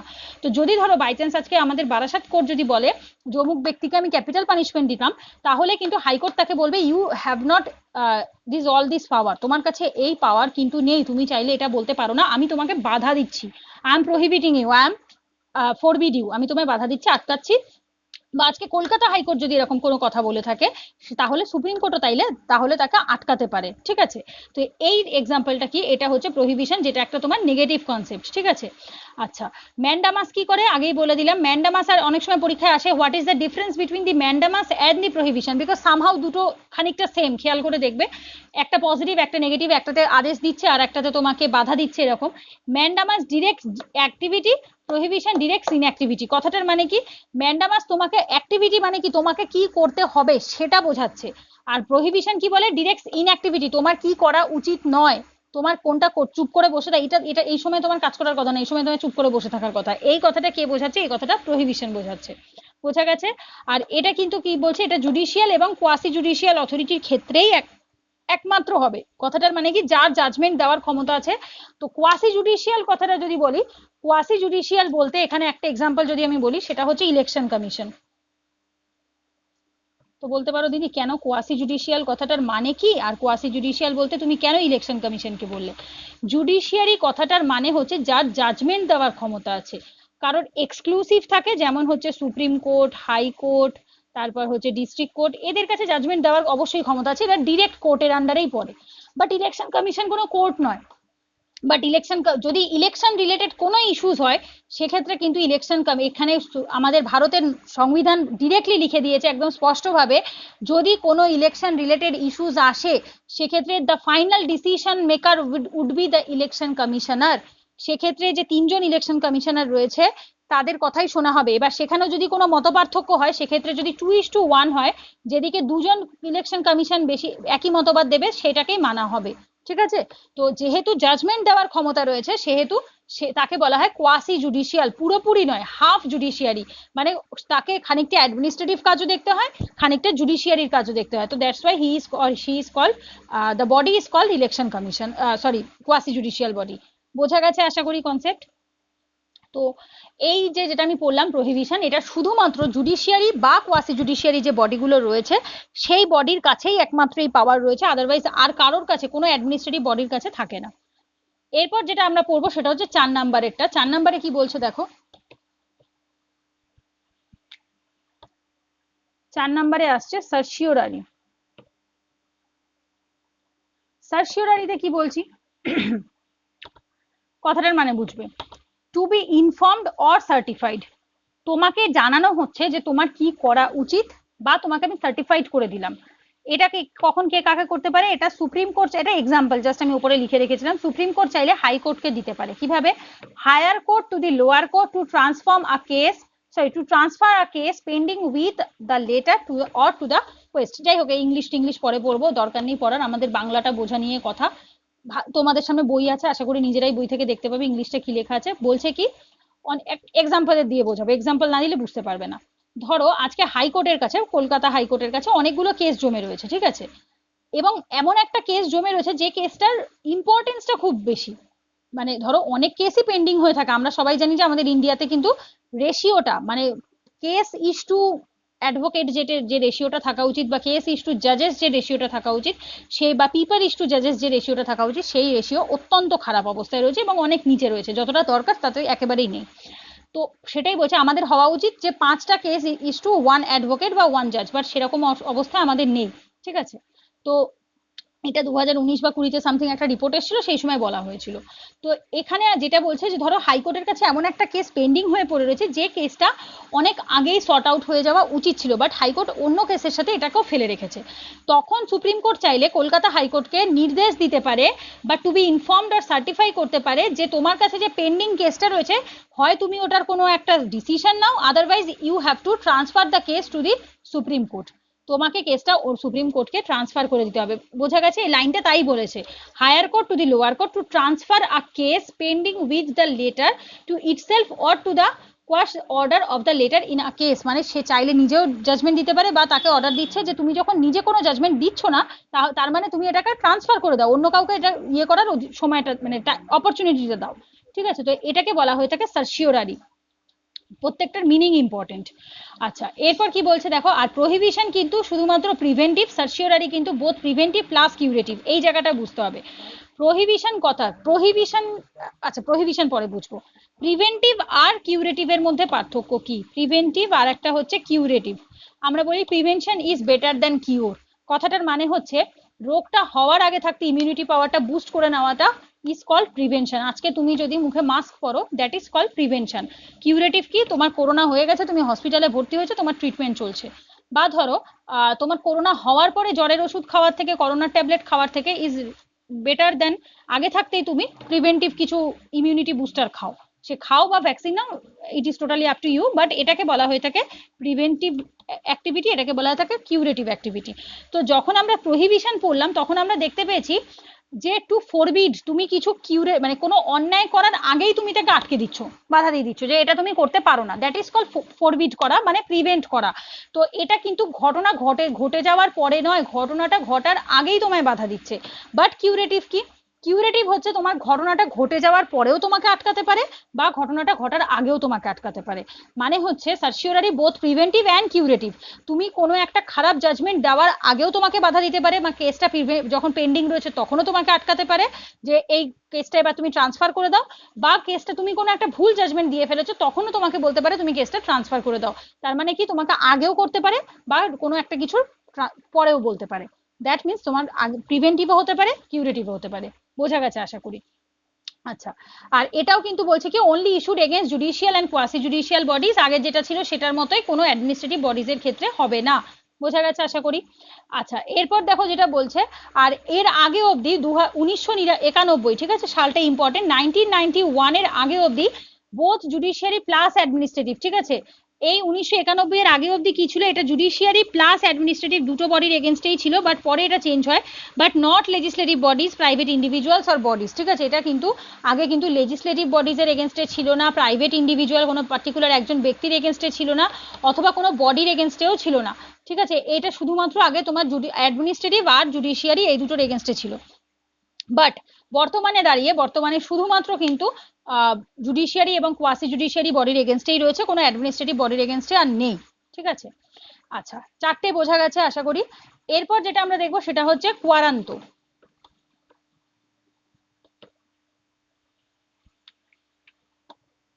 5 নম্বরে রয়েছে কোয়ারান্তো। আচ্ছা, বাই হোয়াট অথরিটি, কোন অথরিটিতে তুমি বলছো এটা, that is call quo warranto. Or warrant, warrant কথাটা কি, আমি ধরো আজকে কেউ তোমার আমরা বলি না তুই তোর এখতিয়ারের বাইরে গিয়ে কাজটা করছিস, দ্যাট মিনস তোমার যেটা অধিকার তুমি ঠিক ততটুকুই করতে পারো, তার বেশি তুমি কিছু করতে পারো না। তো সেটাকেই বলা হচ্ছে, তুমি ধরো কিছু একটা করলে তোমাকে কোশ্চেন করা হবে, সুপ্রিম কোর্ট তোমায় চাইলে কোশ্চেন করতে পারে by what authority or by what warrant. ধরো আজকে কোনো মানুষকে ওয়ারেন্ট ছাড়া, অ্যারেস্ট ওয়ারেন্ট ছাড়া কাউকে অ্যারেস্ট করা যায় না, ঠিক আছে? যদি তোমার কাছে ধরো সেটা প্রিভেন্টিভ ডিটেনশনই হতে পারে, বাট তোমার অ্যারেস্ট ওয়ারেন্ট লাগবে। আজকে যে এই ব্যক্তিটি অন্যায় করেছে, আজকে যদি আজকে পুলিশ এসে বলে যে আমি তোমাকে অ্যারেস্ট করে নেবো, আমি বলবো টু হোয়াট ওয়ারেন্ট, তুমি কোন ওয়ারেন্ট নিয়ে এসছো যে আমাকে অ্যারেস্ট করতে পারো? সন্দেহ করতে গেলেও একটা বেসিস লাগে, বিনা কারণে কেউ কাউকে সন্দেহ করে না। তো সেটাই বলছে, ওয়ারেন্ট ছাড়া, অথরিটি ছাড়া তুমি কাউকে অ্যারেস্ট করতে বা কারোর এগেনস্টে কোনো স্টেপ নিতে পারো না। বলছে কি two enquire into the legality of a claim of a person to a public office, মানে কি কোনো একজন ব্যক্তি, আজকে ধরো ওকে, একজন ব্যক্তি বলছে আমি সুপ্রিম কোর্টের জাজ, বা কেউ বলছে আমি আইএস অফিসার, বা ধরো আজকে কেউ একটা আমাকে এসে ফোন করে বলছে জানিস আমি হাইকোর্টের জাজ হয়েছি, তো আমি তখন তাকে জিজ্ঞাসা করতে পারি যে তুমি কোন কাগজের বেসিসে, তুমি কোন লিগালিটির বেসিসে তুমি এই কথাটা বলছো, তো ক্লেম করছো যে তুমি একজন পাবলিক অফিস হোল্ড করো। পাবলিক অফিস যেমন একটা is office, public is, IPS, IFS, এরা সব পাবলিক অফিসার। তো তাদের, এরা চাইলে বলতে পারে যে তুমি কোন লিগালিটির বেসিসে তুমি এটা বলছো, তোমার কাছে কি ওয়ারেন্ট আছে। আর এটা কিসের এগেনস্টে হতে পারে? এটা শুধুমাত্র কিন্তু তোমার হচ্ছে public office of a permanent character, যে যে পাবলিক অফিসগুলো রয়েছে তাদের এগেনস্ট, মানে তুমি যদি কেউ সেটা ক্লেম করে, আজকে যদি তুমি বলো যে জানিস আমি আইএস অফিসার হয়েছি, বলবে তুই কিসের বেসিসে বলছিস, তোর কথা আমি কেন বিশ্বাস করবো, তুই আইএস অফিসার হয়েছিস? তখন তুমি বলতে পারো যে অমুক সালের অমুক ব্যাচের অমুক নাম্বার রোল নাম্বারটা খুলে দেখ, বা এই র্যাঙ্কটা খুলে দেখ, এখানে আমার নাম রয়েছে। বা অমুক নিউজ পেপারের কাটিং দেখিয়ে দাও যে এই দেখো আমার রয়েছে এখানে, আমি, তুমি বলবে যে তুমি গুগলে সার্চ করো আমার নাম দিয়ে পেয়ে যাবে আমি অমুক র্যাঙ্ক করেছি, তো সেখান থেকে ব্যাস তুমি বলে দিলে, পাবলিক অফিসে তোমার এটা ক্লেম করলে এবং তুমি প্রুফ করে দিলে, দ্যাট ইজ ফাইন। বাট যদি তুমি বলো, যদি তুমি ক্লেম করতে না পারো, দেন তোমার এগেনস্টে কেস হতে পারে, এবং সেটা তখনই কিন্তু সেই কেস হবে কি by quo warranto, by what authority or warrant you have said this, so ঠিক আছে। এরপর বলছে কি দেখো, আর এটা কখন বলছে, by any interested person not necessarily aggregate person. তো এই কথাটার মানে কি, এই কথাটার মানে হচ্ছে জুডিশিয়াল অ্যাক্টিভিজম। এরপরে আমরা পড়বো, যখন জুডিশিয়ারি পড়বো তখন আমরা দেখতে পাবো জুডিশিয়াল অ্যাক্টিভিজম কথাটা বা পিআইএল কথাটা, এগুলো আলাদা চ্যাপ্টার আছে লক্ষ্মীকান্তে। তো তখন আমরা দেখতে পাবো যে কোনো একজন পার্টিকুলার ব্যক্তি, ধরো তোমার এগেনস্টে কোনো অন্যায় হয়নি, বাট তুমি পার্টিকুলার সেকশন অফ পিপলকে ন্যায় দিতে চাও, জাজমেন্ট তাদের ওপর করা কোনো অন্যায়ের তুমি ইয়ে করতে চাও, তো তাদেরকে ন্যায় দিতে চাও, জাস্টিস দিতে চাও, সেক্ষেত্রে তুমি চাইলে কি করতে পারো, তুমি যেচে পড়ে উপযাচক হয়ে কাউকে হেল্প করাকে বলা হয়ে থাকে তোমার এইটা। এই কথাটা বলছে যে শুধুমাত্র যে ধরো এমন নয় যে যে ব্যক্তির এগেনস্টে হয়েছে সেই শুধুমাত্র যেতে পারবে সুপ্রিম কোর্ট, সেরকম নয়।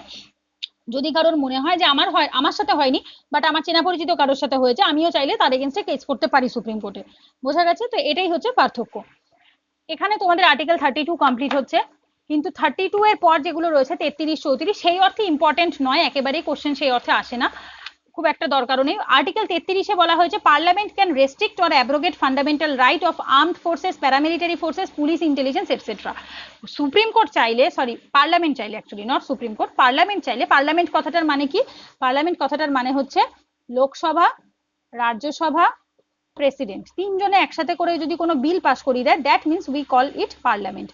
ঠিক আছে? যদি এরা চায় তাহলে তোমার ফান্ডামেন্টাল রাইটকে এরা রেস্ট্রিক্ট করতে পারে। কাদের? যারা আর্মড ফোর্সে চাকরি করে, যারা প্যারামিলিটারি ফোর্সে রয়েছে, পুলিশে রয়েছে, ইন্টেলিজেন্সে রয়েছে, তাদের ফান্ডামেন্টাল রাইট সামহাও কখনো কখনো রেস্ট্রিক্ট করা হয়, because they are public officer না, তাদেরকে গভর্নমেন্টের স্বার্থে বা কখনো কখনো পাবলিকের স্বার্থে কিছু কিছু জিনিস হয়তো চেপে যেতে হয়, কখনো হয়তো বেশি কিছু বলতে হয়। তো যাই হোক, এটা ডিপেন্ড করে, পাবলিক অফিস তুমি যদি হোল্ড করতে চাও, you have to be mentally prepared যে তোমাকে এগুলো ফেস করতে হবে। এরপর আসছে আর্টিকেল 34। 34 কি বলছে, martial law or military rule যেটাকে বলা হয়ে থাকে, এটা কিন্তু তোমার ফান্ডামেন্টাল রাইটের রেস্ট্রিক্ট করে। ঠিক আছে? মার্শাল ল বলতে কি, দেখো লকডাউন যখন হয়েছিল আমরা দেখেছিলাম 144 ধারা জারি করে দেওয়া হয়েছিল, মানে কি একসাথে 7 জনের বেশি ব্যক্তি যদি এক জায়গায় থাকে তাহলে তাকে ইয়ে করা হতে পারে। বা হিস্ট্রি পড়েছিলাম যখন, মনে করে দেখো 1919-এ জালিয়ানাবাগ ম্যাসাকারে আমরা পড়েছিলাম যে যে গ্রামের ব্যক্তিগুলো দাঁড়িয়েছিল তোমার বৈশাখী ইভেন্টের দিনকে, তাদের কোনো আইডিয়াই ছিল না যে সেই সময় পাঞ্জাবে মার্শাল ল চালু হয়ে গেছে, মার্শাল ল চলছে, রাওলাট অ্যাক্টের জন্য মার্শাল ল চলছিল। তো সেই সময় তারা তো জানতো না, তারা সবাই একসাথে একত্রিত হয়ে বৈশাখী সেলিব্রেশন করছিল, ডেট ছিল 13 এপ্রিল। যেটা আমরা পয়লা বৈশাখ পালন করে থাকি সেটা পাঞ্জাবে বৈশাখী পালন করা হয়। তো ওরা জানতো না, তো ওদের ওপর ডিরেক্টলি গুলি চালানো হলো। তো সেইটাই বলছে যে মার্শাল ল হচ্ছে এমন একটা সিচুয়েশন বা মিলিটারি রুল যেটাকে বলা হয়ে থাকে, এটা এমন একটা সিচুয়েশন, এটা কিন্তু ফান্ডামেন্টাল রাইটের ওপর রেস্ট্রিকশনস দেয়, ঠিক আছে, রেস্ট্রিক্ট করে ফান্ডামেন্টাল রাইটকে।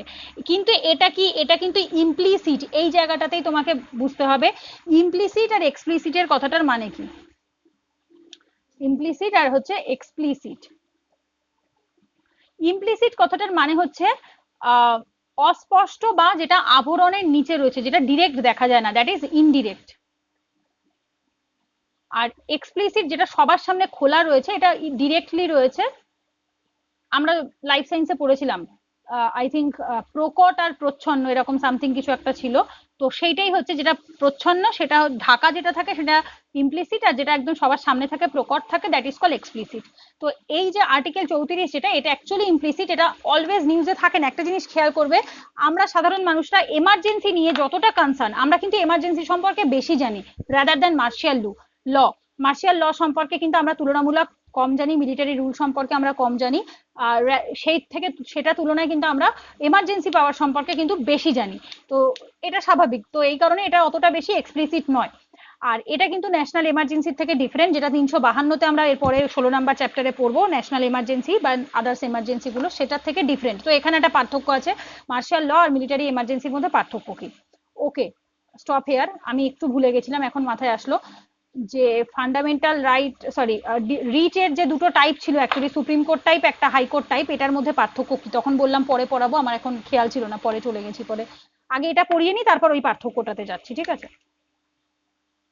সুপ্রিম কোর্ট, হাইকোর্ট, এটা কিসের বেসিসে আমরা দেখছি, এটা আমরা রিটের বেসিসে দেখছি, ঠিক আছে। এগুলোকে কি বলা হয়ে থাকে, এগুলোকে রিট বলা হয়ে থাকে। ওকে, দেখো এটা কি বলছে, অনলি ফর দি ফান্ডামেন্টাল, এই জায়গাটাতে একটু ভালো করে বুঝতে হবে। আগে আমরা একটু আর্টিকেলটা দেখবো, এটা 32, এটা 226 আর্টিকেল, বোঝা গেছে। সুপ্রিম কোর্টে কি বলছে দেখো, সুপ্রিম এই আর্টিকেল যে কথাটা না, আমরা জানি বুঝবে ধীরে সুস্থে বুঝবে, আমি কোনো তাড়াহুড়া করবো না, তোমরাও তাড়াহুড়া করবে না, কনসেপ্ট আছে যখন ধীরে সুস্থে বুঝবে। ফান্ডামেন্টাল রাইট যখন আমরা পড়েছিলাম তখন আমরা দেখেছিলাম আর্টিকেল 12 থেকে আর্টিকেল 35 অব্দি হচ্ছে ফান্ডামেন্টাল রাইট, ঠিক। তো 32 কিসের মধ্যে পড়ছে, 32 ফান্ডামেন্টাল রাইটের মধ্যে পড়ছে। তার মানে যদি তোমার ফান্ডামেন্টাল রাইটকে লঙ্ঘন করা হয়, তখনই একমাত্র, নট এক্স্যাক্টলি একমাত্র, শুধুমাত্র ফান্ডামেন্টাল রাইটের ক্ষেত্রেই তুমি সুপ্রিম কোর্টের কাছে যেতে পারো। যদি তোমার রাইট টু প্রপার্টির ইস্যুস হয়, তুমি কি যেতে পারবে সুপ্রিম কোর্টের কাছে রিট পিটিশন নিয়ে? No, you can never go. First reason কি, প্রপার্টি, এক second, property is not a fundamental right, fundamental right নিজেই নয়, প্রথম কথা, স্বাভাবিকভাবে 32-এর মধ্যেও পড়ছে না। কিন্তু যদি article 21 right to live with ডিগনিটিতে কেউ আঘাত করে, তুমি সুপ্রিম কোর্টের কাছে ইজিলি যেতে পারো। বাট যদি প্রপার্টির ইস্যুস হয়, তোমাকে কোথায় যেতে হবে, you have to go for the high court. কেন হাইকোর্ট বলতে পারো দিদি, যে কেন হাইকোর্ট বলছো কেন, বিকজ 226 কি ফান্ডামেন্টাল রাইটের মধ্যে পড়ে? নো, 226 তো ফান্ডামেন্টাল রাইটের মধ্যে পড়ে না। তো হাইকোর্টের কাছে এইখানে কিন্তু এটাকে কি বলা হয়, অ্যাকচুয়ালি তোমার ব্রডার বলা হয়, আর এটা হচ্ছে ন্যারোয়ার, কারণ ক্ষমতা কম। তো শুধুমাত্র ফান্ডামেন্টাল রাইটের ক্ষেত্রেই তুমি সুপ্রিম কোর্টের কাছে যেতে পারো, বাট হাইকোর্টের কাছে you can go for the fundamental right plus legal right or constitutional right. মানে হচ্ছে তুমি চাইলে হাইকোর্টের কাছে ফান্ডামেন্টাল রাইটের জন্যও যেতে পারো, লিগাল রাইট বা কনস্টিটিউশনাল রাইট, যেরকম হচ্ছে রাইট টু প্রপার্টি একটা, তার জন্যও তুমি যেতে পারো। তার মানে এই ক্ষেত্রে আমরা দেখতে পাচ্ছি ক্ষমতা কার বেশি, ক্ষমতা হাইকোর্টের বেশি। যেখানে অ্যাকচুয়ালি এটা আমি লাস্টে বলবো, বিকজ এমসিকিউ এখান থেকে আসে, যার জন্য দেখতে পাচ্ছ হাইলাইট করা রয়েছে, যে যে অঞ্চলগুলো হাইলাইট করে ওখান থেকে এমসিকিউটা বেশি আসে। এইখানে কার পয়েন্ট, অ্যাকচুয়ালি এখানে আমি অ্যাকচুয়ালি গেমের মতো করছি, যে কার ভাগে মার্কস বেশি যাচ্ছে। তো +1 কার হলো, +1 হাইকোর্টের হলো। লাস্টে গিয়ে আমরা দেখবো যে কেন আমি এগুলো লেখালাম। +1 হলো, এর কিন্তু 0 রয়ে গেল, এ 1 এ দাঁড়িয়ে আছে, এ 0-তে দাঁড়িয়ে আছে। এরপর বিতে যাব, বিতে কি বলছে, through out the territory of India supreme court. এই ক্ষেত্রে কি দেখো, পার্থক্যটা বুঝবে। সুপ্রিম কোর্ট কি, সুপ্রিম কোর্ট আমাদের সেন্ট্রাল কোর্ট, রাইট, মানে অল ওভার ইন্ডিয়াতে থাকে। এটা আমরা সবাই জানি, যে দেশে তুমি যে প্রান্তে থাকো না কেন ইন্ডিয়ার, সে তুমি আন্দামান নিকোবর আইল্যান্ড হও, পশ্চিমবঙ্গ হও, বা যেখানেই থাকো না কেন, তুমি চাইলে সুপ্রিম কোর্টের দ্বারস্থ হতে পারো, স্বাভাবিক ব্যাপার।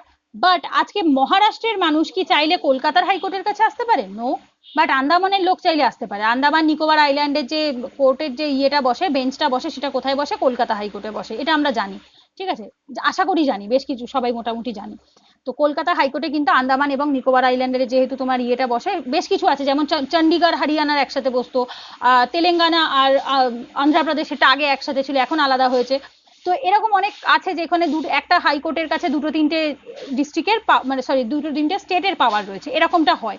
কিন্তু যে স্টেটের আন্ডারে নেই সেই স্টেটের ইয়েটা কি করতে পারে? মানে ধরো মহারাষ্ট্রের লোক চাইলে কলকাতায় এসে ইয়ে করতে পারবে? পারবে না। মহারাষ্ট্রের লোক চাইলে কাশ্মীরের হাইকোর্টে যেতে পারবে? মাদ্রাসের হাইকোর্টে যেতে পারবে? পারবে না। কলকাতার লোক চাইলে দিল্লির হাইকোর্টে গিয়ে কেস করতে পারবে? পারবে না। তার মানে এখানে কিন্তু কে +1 পেয়ে যাচ্ছে, এখানে +1 পেয়ে যাচ্ছে সুপ্রিম কোর্ট, আর জিরোতে কে থাকছে? হাইকোর্ট। তার মানে এক্ষেত্রে কিন্তু কার ইয়েটা বেশি? ব্রড কে? ওয়াইড কে? ব্রড হচ্ছে সুপ্রিম কোর্ট, ন্যারো কে? হাইকোর্ট। বোঝা গেছে? ক্ষমতার বেসিসে বলছি আমরা, কার কাছে ক্ষমতা কম, কার কাছে ক্ষমতা বেশি। বিকজ এখান থেকে ইউপিএসসি প্রিলিমসে মক টেস্ট বলো বা অ্যাকচুয়াল এক্সামে বলো, এমসিকিউ আসে এই ধরনের, ঠিক আছে। এরপর সি, মানে 3 নম্বরে কি বলছে দেখো, এই যে 32, এর আগের দিনের লাস্ট ক্লাসটাতে আমি বোধহয় তোমাদের এই টপিকটা ডিসকাস করে দিয়েছিলাম, বাট স্টিল আমি এখানে রয়েছে বলে আবার ডিসকাস করাচ্ছি। 32-এ আমরা এই যে আর্টিকেলটা কতর মধ্যে পড়ছে? 12 থেকে 35-এর মধ্যে পড়ছে। আর 12 থেকে 35 কি? ফান্ডামেন্টাল রাইট, তাই তো? তো ফান্ডামেন্টাল রাইট কি কাউকে রিফিউজ করা যায়? নো, সবাই জানি মৌলিক অধিকার কাউকে রিফিউজ করা যায় না। 226 মৌলিক অধিকার? No, so you can refuse it, তুমি চাইলে রিফিউজ করতে পারো। তো যদি একজন ব্যক্তি সুপ্রিম কোর্টের কাছে যায় যে আমার ফান্ডামেন্টাল রাইট লঙ্ঘন করা হয়েছে, সুপ্রিম কোর্ট কি বলতে পারবে আমি তোমার কেস নেব না? He can never told, he can never tell, কোনো দিনও বলতে পারেনি, পারবে না, ভবিষ্যতেও পারবে না। কারণ কি? ফান্ডামেন্টাল রাইট কিন্তু একটা ইসের ভেতরেই পড়ছে, মানে সরি 32, যেটা আর্টিকেল 32, যার জন্য বলা হয় রিট ইজ আ তোমার হচ্ছে ইটসেলফ অফ ফান্ডামেন্টাল, মানে protection of fundamental right is itself a fundamental right. এই যে প্রোটেকশনটা দেবে আর্টিকেল 32, এটা নিজেই একটা ফান্ডামেন্টাল রাইট। তো সুতরাং ওর কাছে এই ক্ষমতাটাই নেই যে ও কাউকে রিফিউজ করতে পারে। সুপ্রিম কোর্টের কাছে এই পাওয়ারটা কিন্তু ন্যারো। কেন ন্যারো? কারণ he or she is bound, supreme court is bound to do so, বাধ্য করতে, bound to do so. But high court কি bound? Is high court bound? No, কোনো অংশেই হাইকোর্ট বাউন্ড নয়, তার কাছে বাধ্যতা নয়। কারণ সে বলতেই পারে 226 তো ফান্ডামেন্টাল রাইটই নয়, আমি চাইলে এটা ইয়ে করেই দিতে পারি, এটা আমার জুডিশিয়ারির আর্টিকেলের মধ্যে পড়েছে তাই পড়েছে, বাট এটা তো অ্যাকচুয়ালি ফান্ডামেন্টাল রাইট নয়। তো সুতরাং আমি চাইলে লোকটাকে রিফিউজ করতেই পারি। That means his power is wide. হাইকোর্টের পাওয়ার এই ক্ষেত্রে কিন্তু বেশি রাদার দ্যান সুপ্রিম কোর্ট। তো এক্ষেত্রে আবার +1 কার অ্যাড হলো? হাইকোর্টের অ্যাড হলো। 0 কার হলো? সুপ্রিম কোর্টের হলো। তো আমরা কি দেখতে পেলাম? Supreme court 1, high court 2, that means 1:2। তা কার পাওয়ার বেশি হলো? হাইকোর্টের পাওয়ার বেশি রাদার দ্যান সুপ্রিম কোর্ট। বোঝা গেছে? এই চারটে, এই যে স্টেটমেন্ট 6টা আমি বললাম না, এই 6টা স্টেটমেন্ট থেকে এমসিকিউ আমি 2019 সালেও পেয়েছি, 2020 সালেও পেয়েছি, 21 সালের মক টেস্টেও পেয়েছি। কোইন্সিডেন্টলি 3 বছরের মক টেস্টে, ভিশন আইএস এর 3 বছরের মক টেস্টেও পেয়েছি। প্লাস প্রিভিয়াস ইয়ার কোশ্চেন্স গুলোতে কিন্তু ডিরেক্টলি না থাকলেও কিন্তু ইনডিরেক্ট কোশ্চেন এই ধরনের এসছে, ঠিক আছে।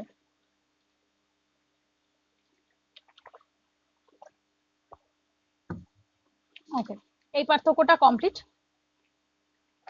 এর পরের পার্থক্যটাতে যাব।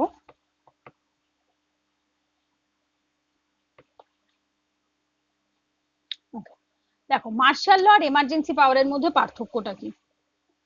যখন আমরা অ্যাকচুয়ালি এমার্জেন্সি পাওয়ার, এখানে ন্যাশনাল এমার্জেন্সির কথা বলা হচ্ছে।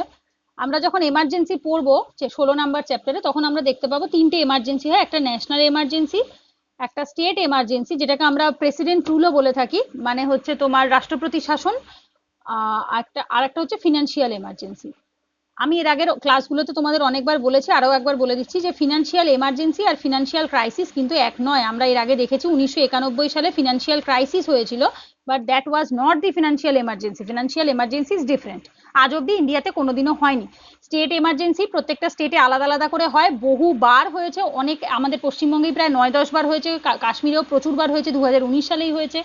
ন্যাশনাল এমার্জেন্সি মাত্র 3 বার, এখনো মাত্র বললে ভুল হবে, অ্যাকচুয়ালি 3 বার হয়ে গেছে। তোমার 1962-তে, 1962-তে, 71 বা সামথিং, না 75, 75 76 একটা হয়েছে, 75 বা 76, একটা বোধহয় 65-তে।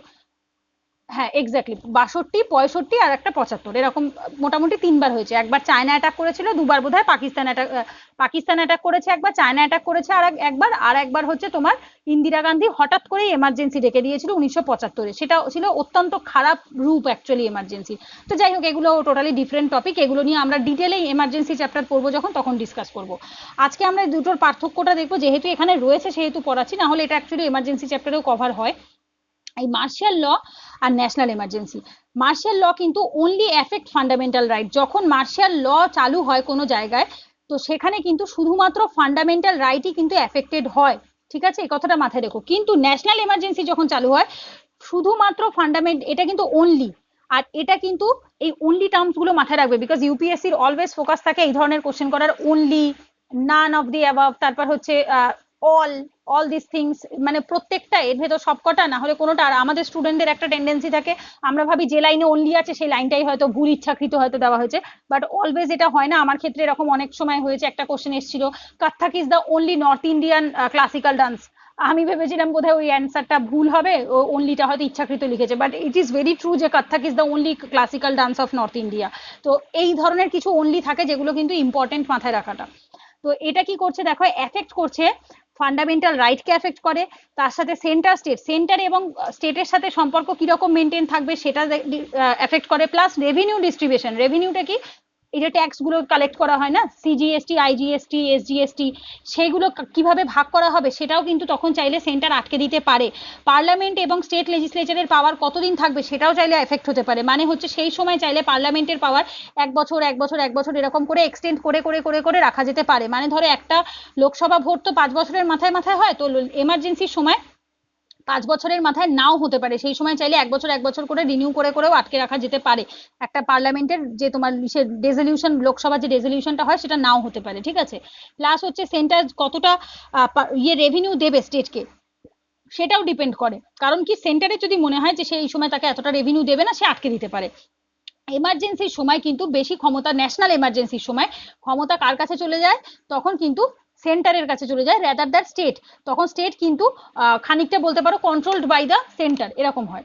আর এখানে শুধুমাত্র ফান্ডামেন্টাল রাইট এফেক্ট হয়, আদারওয়াইজ আর কিছুই এফেক্ট হয় না।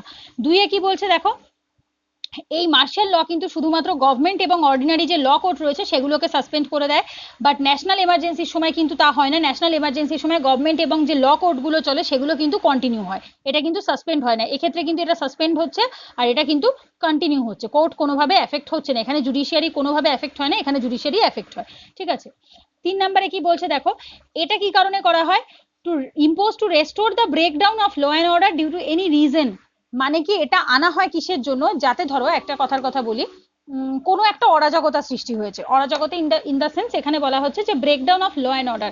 ধরো কেউ কোনো ল অ্যান্ড অর্ডারকে ভেঙে দিয়েছে, কোনো একটা খারাপ সিচুয়েশন তৈরি হয়েছে, সেই সিচুয়েশনটাকে রেস্টোর করার জন্য, শান্তি আনার জন্য পুনরায়, তখন কি করবে, মার্শাল ল চালু করে দেবে, মানুষ ঘর থেকে বেরোতে পারবে না, অটোমেটিক্যালি আস্তে আস্তে সিচুয়েশনটা একটু ওভারকাম হতে থাকে, যেটা আমরা করোনার সময়, লকডাউনের সময় দেখেছি, ঠিক আছে। প্লাস হচ্ছে যখন আমাদের 2019 সালে 5ই আগস্ট যখন ইয়ে করলো না, ওই যে তোমার 370 বাতিল হয়ে গেল, তো তখনও কিন্তু জম্মু কাশ্মীরের মার্শাল ল চালু ছিল, এবং প্রায় 6 মাস ধরেই মোটামুটি মার্শাল ল, জম্মু কাশ্মীর তো all the time martial law দেখেই অ্যাকচুয়ালি ওরা এফেক্টেড হয়েই এসছে বরাবরই। তো সেই সময়টাতে এরকম সিচুয়েশন ছিল, যার জন্য আমরা নিউজে প্রচুরবার পেয়েছি, স্টুডেন্টরা ভীষণ প্রবলেম ফেস করেছে, বিকজ যখন মার্শাল ল চালু হয় তখন কিন্তু ইন্টারনেট কানেকশন বা ইন্টারনেট পরিষেবাও বন্ধ থাকে, টোটাল মিডিয়া কানেকশন বন্ধ করে দেওয়া হয়েছিল, কোনো ইন্টারনেট ঢুকতো না। তো একবার জাস্ট ইম্যাজিন করে দেখো, আমরা একটা দিনও ইন্টারনেট ছাড়া থাকতে পারি না, সেখানে যদি মাসের পর মাস কেউ ইন্টারনেট ছাড়া থাকে, তো সেক্ষেত্রে স্টুডেন্টদের কত প্রবলেম। আর প্রচুর মানুষ আছে যারা অনলাইনে পড়াশোনা করে, প্রচুর মানুষ আছে ইউটিউব থেকে পয়সা রোজগার করছে, তাদের হয়তো সংসার চলেই ওই পয়সাটায়, তো নেট না থাকলে ইউটিউব কি করে চালাবে, কেউ অনলাইন বিজনেস করে খেয়ে পড়ে বেঁচে রয়েছে, তো তারা কি করবে। মানে ওই টাইমটা অত্যন্ত খারাপ সিচুয়েশন যায় সেই সমস্ত স্টেটের যাদের মার্শাল ল চালু থাকে, সেই সমস্ত স্টেটে পুরোপুরি, আর স্পেশালি কাশ্মীরে এটা বরাবরই ফেস করে এসছে। তো অ্যাকচুয়ালি যে সাধারণ মানুষরা থাকে তাদের দোষ নয়, মিলিটারি তোমার হচ্ছে মিলিটেন্সি, যেটাকে সেপারেটিস্ট মিলিটেন্সি কাশ্মীরে বেশি হয় বলেই ঘটনাটা ঘটানো হয়, two restore the piece. Actually তো ল অ্যান্ড অর্ডারটা মেনটেন করার জন্য এটা করা হয়েছিল, বাট প্রবলেমটা ফেস করতে হয় সাধারণ তোমার আমার মতো মানুষকে। 3 নম্বরে কি বলছে, এই পাশে দেখো, এটা এখানে কিন্তু ইম্পোজ করা হয়, কারণটা কি, এখানে ল অ্যান্ড অর্ডারের জন্য ন্যাশনাল এমার্জেন্সি ইম্পোজ করা হয় না জেনারেলি। এখানে কারণ হচ্ছে একটা যুদ্ধ, ওয়ার বা external aggression or armed rebellion, ঠিক আছে। যদি কখনো আর্মড রেবেলিয়ান কথাটার মানে কি, আর্মিরা যদি রেবেলড হয়, আমরা হিস্ট্রি পড়ার সময় সিপাহী বিদ্রোহ পড়েছিলাম, মনে আছে? সিপাহী বিদ্রোহ ইজ কল্ড আর্মড রেবেলিয়ান, মানে যারা তোমাকে প্রোটেকশন দেওয়ার জন্য, ভারতকে, ভারত মাতাকে প্রোটেকশন দেওয়ার জন্য যারা রয়েছে, তারাই যদি রেবেল হয়, বিদ্রোহী হয়, তখন এই তোমার এমার্জেন্সি পাওয়ারটা চালু করা হয়, ঠিক আছে। বাইরের থেকে অ্যাটাক হতে পারে, কোনো যুদ্ধ হতে পারে, বা আর্মড রেবেলিয়ান হতে পারে। 4 নম্বরে কি বলছে, 4 নম্বরে বলছে in some specific area in the country, এই জায়গাটা ইম্পর্টেন্ট। অল ওভার ইন্ডিয়াতে কিন্তু এটা হয় না, এটা পার্টিকুলার, মানে মার্শিয়াল ল কিন্তু পার্টিকুলার একটা জায়গাতে হয়ে থাকে। বাট ন্যাশনাল এমার্জেন্সি যদি আমরা দেখি, তাহলে কিন্তু গোটা কান্ট্রিতেও হতে পারে, আবার পার্টেও হতে পারে। এইটা ইম্পর্টেন্ট, এটা ভেবো না যে দিদি ন্যাশনাল এমার্জেন্সি মানে কি all over India, no, all over ইন্ডিয়াতেও হতে পারে অথবা পার্টেও হতে পারে, বোঝা গেছে। 5 নম্বরে কি বলছে, 5 নম্বরে বলছে নো স্পেসিফিক প্রভিশন, কোনো স্পেসিফিক কোনো প্রভিশন দেওয়া নেই ন্যাশনাল এমার্জেন্সি, সরি, মার্শিয়াল লয়ের কোনো আলাদা স্পেসিফিক প্রভিশন দেওয়া নেই ইয়েতে। বাট ন্যাশনাল এমার্জেন্সি কিন্তু রয়েছে, যেটা হচ্ছে আমাদের 352 রয়েছে, আলাদা স্পেসিফিক প্রভিশন রয়েছে। আর এটা কিন্তু ইমপ্লিসিট, ঠিক আছে, এটা সামনে অত ইয়ে নয়, প্রচ্ছন্ন থাকে। আর এটা কিন্তু এক্সপ্লিসিট, একদম ডিরেক্টলি থাকে, এটাকে বলা হয় প্রোকোট, তাই তো। তো আমরা এই ফার্স্টে যেটা আমি বোঝালাম যে কেন ইমপ্লিসিট আর কেন এক্সপ্লিসিট, তো এই হচ্ছে পার্থক্য ন্যাশনাল এমার্জেন্সি আর মার্শাল ল এর মধ্যে। এই চ্যাপ্টারটা অ্যাকচুয়ালি তোমাদের 2 দিন লাগলো কমপ্লিট করতে, তার কারণ হচ্ছে চ্যাপ্টারটা যেহেতু বড় চ্যাপ্টার, প্রথম কথা, আর একটু ভীষণ ইম্পর্টেন্ট। যে কটা চ্যাপ্টার আছে তার মধ্যে পার্লামেন্ট, ফান্ডামেন্টাল রাইট, তারপর সেন্টার স্টেট রিলেশন, এই জাতীয় যে বড় বড় চ্যাপ্টার আছে লক্ষ্মীকান্তে, এই চ্যাপ্টারগুলো কিন্তু ইম্পর্টেন্সের দিক থেকে ভীষণই বেশি ইম্পর্টেন্ট, এবং কোশ্চেনে কিন্তু প্রচুর কোশ্চেনও এখান থেকে বেশি আসে, ঠিক আছে। এরপর দেখো কি present position of right two property, এটা আমি অলরেডি বলেছি, বারবার আর বলছি না। আগে কোথায় ছিল, আগে 19-এর 1F, 19(1)(f) এ ছিল, ঠিক আছে। তো এটা এটা আগে শুধু অনলি ফর সিটিজেন ছিল, বাট এটা এই কেসটাও আমি বলে দিয়েছিলাম তোমাদের কেন এটা করা হয়েছিল, বিকজ একজনের সম্পত্তি সিজ করা ছিল, প্রচুর সম্পত্তি সে মানে তোমার হোল্ড করতো বলে। 1974 সালে 44তম সংবিধান সংশোধনীর মাধ্যমে এটাকে চেঞ্জ করে কনস্টিটিউশনাল বা লিগাল যে রাইট গুলো রয়েছে তার মধ্যে আনা হয়েছে, কততে, 300, ঠিক আছে। এটা অ্যাকচুয়ালি আগে তোমার 19-এর 1F এ ছিল, প্লাস আর্টিকেল 31-এ ছিল, আর্টিকেল 31A, এই দুটো জায়গাতেই কিন্তু তোমার এটা ছিল। বাট এক্ষেত্রে তুমি একটা জিনিস বলতে পারো, দিদি কেন দুটো জায়গায় ছিল, দুটোর মধ্যে পার্থক্য কি, কোশ্চেন আসে যে আর্টিকেল 19-এর 1F এও রাইট টু প্রপার্টি ছিল, আর্টিকেল 31-এও রাইট টু প্রপার্টি ছিল, বাট ওয়াই? কারণ হচ্ছে এই 19-এর 1F যেটা ছিল সেখানে শুধুমাত্র সিটিজেনদের জন্য ছিল, কারণ আমরা দেখেছি আর্টিকেল 19 কিন্তু সিটিজেনদের জন্য। তো এই আর্টিকেল 19 কিন্তু এই যে এই অংশটা ছিল, এটা অনলি ফর সিটিজেন, যারা ভারতের নাগরিক তাদের জন্য ছিল। বাট আর্টিকেল 31-এ যেখানে রাইট টু প্রপার্টি ছিল, এটা কিন্তু তোমার সিটিজেন প্লাস নন সিটিজেন দুজনের উভয়ের জন্যই কিন্তু ছিল, ঠিক আছে, বোঝা গেছে, এইটাই ছিল পার্থক্য। এরপর কি বলছে দেখো, এটা হচ্ছে তোমার কি করেছে, আর্টিকেল 300A তে অ্যাড হয়েছে, পরে গিয়ে তোমার কি করছে, রাইট টু প্রপার্টিটা, এটা পার্ট 12, আমরা আগের দিনই লাস্ট ক্লাস, প্রথম মানে ফান্ডামেন্টাল রাইটের ক্লাসটাতে বা প্রথম দিকের ক্লাসে তোমাদের কটা পার্ট আছে, কি কি আছে সব বলে দিয়েছিলাম। 22টা পার্টের মধ্যে 12 নাম্বার পার্টে গিয়ে রয়েছে কিন্তু তোমার 300A, যেটা এটা অলরেডি পড়ানো আছে তোমাদের, সেই জন্য বারবার আর বলছি না, লিগাল বা কনস্টিটিউশনাল রাইটের রয়েছে। এবং এটা কিন্তু এই যে আগের দিন একটা কথা বলেছিলাম, মনে করে দেখো, বেসিক স্ট্রাকচার রিলেটেড একটা কথা বলেছিলাম, যদিও আমরা বেসিক স্ট্রাকচার চ্যাপ্টার অব্দি এখনো আসিনি, but basic structure related concept আমি তোমাদের ক্লিয়ার করে দিয়েছি। বেসিক স্ট্রাকচারটা কি, যেটা তুমি চাইলে কোনোদিনও লঙ্ঘন করতে পারবে না, মানে ধরো তোমার বাড়ির কিছু রুলস আছে, সেই রুলসটা তুমি হয়তো তোমার বাবা তৈরি করে দিয়েছে, বলেছে যে এই রুলসটা তুমি যাই করো না কেন, বাট এই রুলসটা তুমি ব্রেক করতে পারবে না। তো basic structure is like that, যে তুমি চাইলে যাই করো না কেন ওই রুলসটা তুমি ব্রেক করতে পারবে না, তুমি ওই রুলসটা সেম রেখে যা খুশি অ্যামেন্ডমেন্ট করো, কোনো প্রবলেম নেই, বাট বেসিক স্ট্রাকচারকে কোনোভাবে আঘাত করা যাবে না, বোঝা গেছে। তো এখানেও তাই বলছে, এটা কিন্তু তোমার বেসিক স্ট্রাকচারের মধ্যে পড়ছে না। বাকি যে ফান্ডামেন্টাল রাইট যেগুলো আমাদের রয়েছে, সেগুলোকে যদি আমরা এখন ফান্ডামেন্টাল রাইট থেকে তুলে নিয়ে অন্য কোথাও যেতে যাই, that will effect the basic structure of the constitution. But right two property, সম্পত্তির অধিকার, কোনোভাবে বেসিক স্ট্রাকচারের মধ্যে পড়ে না, ঠিক আছে। তো দ্যাটস ওয়াই এটাকে সরানো গেছে। আচ্ছা, এবার কি বলছে, person can not directly go to the supreme court but can go to the high court, যেটা অলরেডি আমি তখন মনে করে দেখো ওই পার্থক্যটা বোঝাবার সময় আমি বলেছিলাম যে সুপ্রিম কোর্টের কাছে তুমি ডিরেক্টলি যেতে পারবে না, তুমি হাইকোর্টের কাছে যেতে পারবে, সেই কারণে আমি আর বললাম না এখানে। এক্সেপশনস কি কি আছে, আর্টিকেল 31-এর A, 31-এর B, 31-এর C, এখানে এগুলো থেকে কোশ্চেন আসে না, ঠিক আছে, এই এক্সেপশনস, ক্রিটিসিজম, এগুলো থেকে সেই অর্থে কোশ্চেন আসে না, বাট স্টিল নোটে আছে যখন আমি বুঝিয়ে দিচ্ছি। 31 এতে কি বলেছে, saving of laws providing for the acquisition of estates, বলছে কি এইটাকে কি কারণে করা হয়েছে, এই লটাকে সেভ করা যেতে পারে যদি কেউ আমার সম্পত্তিকে ইয়ে করে দেয়, অ্যাকিউজেশন করে নেয়। অ্যাকিউজেশন কথাটার মানে হচ্ছে জোর করে, দেখবে মুভিতে বা সিনেমা সিরিয়ালে দেখায় না, কেউ কারো সম্পত্তি জোর করে কাউকে দিয়ে ঠকিয়ে নাম লিখিয়ে নিয়েছে, তো সেই ক্ষেত্রে কিন্তু এক্সেপশনস থাকবেই। এটা কেউ ভাববে না যে এই এক্সেপশনস থাকবে না, এক্ষেত্রে এক্সেপশনস থাকে। 31 বিতে কি বলছে, validation of certain acts and regulations, কিছু কিছু অ্যাক্ট এবং রেগুলেশন আছে প্রপার্টি রিলেটেড যেগুলো আজও ভ্যালিড করে, উঠে গেলেও মানে right two property constitutional right হলেও কিছু কিছু অ্যাক্ট রয়েছে যেগুলো এখনো ভ্যালিড করে। কারণটা কি, ইট ইজ ভেরি ইম্পর্টেন্ট, কারণ সবসময় কিন্তু রাইট টু প্রপার্টি খারাপের দিকের জন্য হয় তা নয়, কখনো কখনো আমরা দেখতে পাই যে হয়তো ইনোসেন্ট ব্যক্তিও এর শিকার হয়, কারোর সম্পত্তি কেড়ে নেওয়া হয়, কোনো মানুষ হয়তো বহু বছর ধরে একটা সম্পত্তিকে আগলে রেখেছে, তাকে কোনো অধিকার দেওয়া হয় না, তো এগুলো অ্যাকচুয়ালি তার ফান্ডামেন্টাল রাইটকেই ইনডিরেক্টলি এফেক্ট করে, তো দ্যাটস ওয়াই এখানে এক্সেপশনস থাকবে।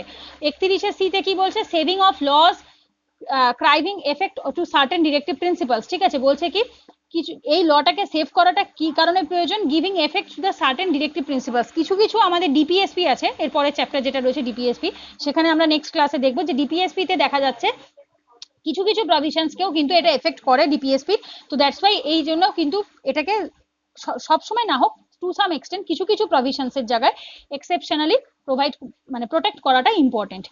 এগুলো আমরা ফার্স্ট থেকে দেখতে পাচ্ছিলাম যে যেখানে যাই পড়ো না কেন অ্যাকচুয়ালি এক্সেপশনস থাকবে। এর আগের দিন লাস্ট ক্লাসে যখন আমরা 14 থেকে 18 পড়েছিলাম আর্টিকেল, মনে করে দেখো ফার্স্ট যে পার্টটা পড়লাম, সেখানেও কিন্তু প্রত্যেকটা লাইনে লাইনে আমরা এক্সেপশনস পড়েছি, যে রাইট টু ইকুয়ালিটি থাকবে, সমতা থাকবে, বাট তার মানে এই নয় যে এক্সেপশনস থাকবে না।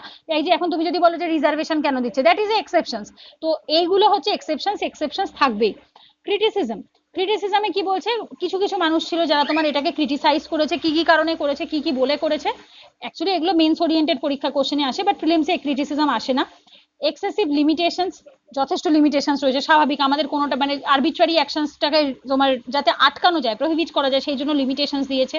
দুইয়ে কি বলছে, no social and economic right, এটা সত্যি কথা, পলিটিক্যাল রাইট নিয়ে বেশি কনসার্ন ছিল, সামাজিক রাইট বা ইকোনমিক রাইট, পয়সার যে একটা অধিকার বা সমাজের দিক থেকে সমান অধিকার, সেগুলো নিয়ে দেখো এখন অব্দি আমরা যা যা পড়লাম কোথাও কিন্তু সামাজিক অধিকার, অর্থনৈতিক অধিকার এগুলো নিয়ে কিন্তু কোনো কথা হয়নি, টোটালটা পলিটিক্যাল অধিকার নিয়ে কথা হয়ে গেছে। 3 নম্বরে বলছে নো ক্ল্যারিটি, অনেক কিছুই তোমার ফান্ডামেন্টাল রাইটে মেনশন করা রয়েছে, বাট সেগুলোর প্রপার ক্ল্যারিটি দেওয়া নেই যে এটা অ্যাকচুয়ালি গভর্নমেন্ট বা সুপ্রিম কোর্ট বা তোমার কনস্টিটিউশন, আমাদের সংবিধান কি বোঝাতে চাইছে, ওটার মানেটা কি অ্যাকচুয়ালি, সেই ক্ল্যারিফিকেশনটাতে একটু অভাব আছে। 4 নম্বরে বলছে নো পার্মানেন্সি, কথাটার মানে কি, আমরা এর আগেও পড়েছি, যখন ন্যাশনাল এমার্জেন্সি চলে, লাস্ট ক্লাসে পড়িয়েছিলাম, যখন ন্যাশনাল এমার্জেন্সি চলে তখন কিন্তু ফান্ডামেন্টাল রাইট কি হয়, সাসপেন্ড করে দেওয়া হয়, তো দ্যাটস ওয়াই, এবং মার্শাল ল এর সময়ও ফান্ডামেন্টাল রাইট সাসপেন্ড হয়ে যাচ্ছে, তো যেহেতু এটা পার্মানেন্ট নয়, সাসপেন্ড করে দিচ্ছে, তো স্যাক্রোসেন্ট নয়, আমরা ফার্স্ট দিনই নেচারে পড়েছিলাম, it is not a permanent or sacrosanct, তো দ্যাটস ওয়াই এক্ষেত্রে কিন্তু সার্টেনিটিটা, নিশ্চয়তাটা কিন্তু অনেকটা তুলনামূলক কম। 5 নম্বরে কি বলছে, সাসপেনশন ডিউরিং এমার্জেন্সি, অলরেডি বলে দিয়েছি, ডিসকাস করছি না। 6 নম্বরে বলছে এক্সপেন্সিভ রেমেডি, এটা তো সবাই জানো, অ্যাকচুয়ালি এটা সম্পূর্ণ ঠিক কথা এটা বলবো না, হ্যাঁ তুমি যদি সুপ্রিম কোর্ট হাইকোর্টে কেস চালাও ডেফিনেটলি পয়সা চলবে, পয়সা যাবে, এটা স্বাভাবিক, বাট গভর্নমেন্টের কিন্তু পাবলিক এইডও রয়েছে, public aid in the sense কি, আমরা ডিপিএসপি তে পড়েছি যে যারা গরিব, পড়িনি অ্যাকচুয়ালি, পড়বো, যারা গরিব মানুষ রয়েছে তাদেরকে কিন্তু কোর্ট কেস তোমার হচ্ছে লিগাল এইড, যেটাকে বলা এইড মানে হেল্প করা, লিগাল যে তোমার ইয়েটা ফ্রিতে দেওয়া হয়, সরকারি উকিল বলে না, সরকারি উকিলরা কিন্তু গরিব মানুষ যারা থাকে, যারা তোমার বেশি টাকা দিয়ে কেস চালাতে পারে না, তাদের কেসগুলো কিন্তু চালাতে টাকা মানে হেল্প করে, বাট এটা to some extent true, to some extent false. 7 নম্বরে বলছে প্রিভেন্টিভ ডিটেনশন, এটা অত্যন্ত খারাপ, আমরা এর আগের ক্লাসেও বলেছি, আজকের ক্লাসেও বললাম যে প্রিভেন্টিভ ডিটেনশন আজকের দিনে এটা থাকাই উচিত নয়, কারণ এটা আলটিমেটলি মানুষের কিন্তু ইন্ডিভিজুয়াল ডিগনিটিটাকে হার্ট করছে, বিকজ ক্যান ইউ ইমাজিন একটা ইনোসেন্ট ব্যক্তিকে 2 মাস যদি কেউ জেলে ভরে রেখে দেয়, বা ট্রায়াল কন্টিনিউয়াসলি চলে এবং লাস্টে 1 বছর 6 মাস এইভাবে যদি কেউ হ্যারাস হয়, তারপরে যদি সে ইনোসেন্ট প্রুফ হয়, বাট তার সেই সম্মানটা বা তার সেই মানসিক অবস্থাটা কি থাকে না, এরকম প্রচুর কেস আমরা দেখেছি, মানে লিটারালি থাউজেন্ডস কেস আছে ইন্ডিয়াতে যেরকম এরকম ঘটনা ঘটেছে এর আগে। 8 নম্বরে বলছে কি নো কনসিস্টেন্ট ফিলোসফি, বলছে আমাদের যে ফান্ডামেন্টাল রাইটটা অ্যাকচুয়ালি কখনো এই পায়, কখনো ওইভাবে, মানে অ্যাকচুয়ালি একটা মিক্সচাপ, মানে এই কখনো এখান থেকে কিছু মানসিকতা নিয়েছে, কখনো ওইভাবে কোনো মানসিকতা নিয়েছে। একটা পার্টিকুলারলি কনসিস্টেন্ট একটা ফিলোসফির ওপর বেস করে ফান্ডামেন্টাল রাইট গুলো তৈরি হয়নি। তো এগুলো ক্রিটিসিজম, এগুলো থেকে প্রিলিমসে কোশ্চেন আসে না, এগুলো রেদার তোমরা যদি মেন্সে কখনো ফান্ডামেন্টাল রাইট রিলেটেড কোশ্চেন আসে, তো সেক্ষেত্রে ওই জাস্ট ক্রিটিসিজম জায়গাটাতে তুমি কিছু লুফলসও দেখাতে হয় লাইনে। আমি তো এর আগেও বলেছি যে সবসময় প্রোজ অ্যান্ড কনস দিয়ে অ্যান্সারটা লিখতে হয়, তো লুফলসও কিছু দেখাতে হতে পারে। তো সেক্ষেত্রে তুমি কনসে এই জায়গাগুলো দেখাতে পারো, দেখিয়ে তোমাকে অবভিয়াসলি পজিটিভ টোনে শেষ করতে হবে। কখনো কিন্তু ক্রিটিসিজম করে কখনো ছেড়ে দিতে নেই অ্যান্সার, ক্রিটিসিজম লিখে কিন্তু অলওয়েজ একটা পজিটিভ টোনে অ্যান্সারটা শেষ করতে হবে। যে হ্যাঁ, দো there are lot of criticism বা though there are lot of loopholes, but there are lot of positive sign also, and this are positive, or কোনো ওয়ে ফরওয়ার্ড যে এইগুলো মানলে হয়তো এই প্রবলেমস গুলো সলভ হতে পারে। কখনো কাউকে যদি, আর অ্যাজ আ সিভিল সার্ভেন্ট এটা তোমাদের কর্তব্য, আমি এগুলো অ্যাকচুয়ালি ক্লাসের মাধ্যমে অলওয়েজ তোমাদের বলার চেষ্টা করি এই কারণে, যাতে মেন্টালি একটা বছরে, যেহেতু কোর্স 1 বছর ধরে চলে, তো মেন্টালি প্রিপেয়ার করা ইন ফিউচার কিরকম হওয়া উচিত, যে এটা তোমাদের সবসময় মাথায় রাখতে হবে। শুধু প্রবলেম আইডেন্টিফাই করলেই হবে না, you have to give the solution also, সেটা লেখার মাধ্যমে। প্রত্যেকটা মেন্সের কোশ্চেনই কিন্তু তোমাদের কাছ থেকে ওয়ে ফরওয়ার্ড ডিমান্ড করবে, স্পেশালি পলিটিতে কিন্তু লক্ষ্মীকান্ত শুধু প্রিলিমসের কোশ্চেনই দেবে, মেন্সের কোশ্চেন কিন্তু তোমাকে নিউজ পেপার এবং তোমার বেসিক কমন সেন্স, তোমার কতটা উপস্থিত বুদ্ধি আছে, তুমি কতটা সলিউশন দেওয়ার প্রবলেম সলভার হতে পারো, তুমি কতটা সলিউশন ডিসিশন মেকার হতে পারো, সেটা ডিপেন্ড করবে।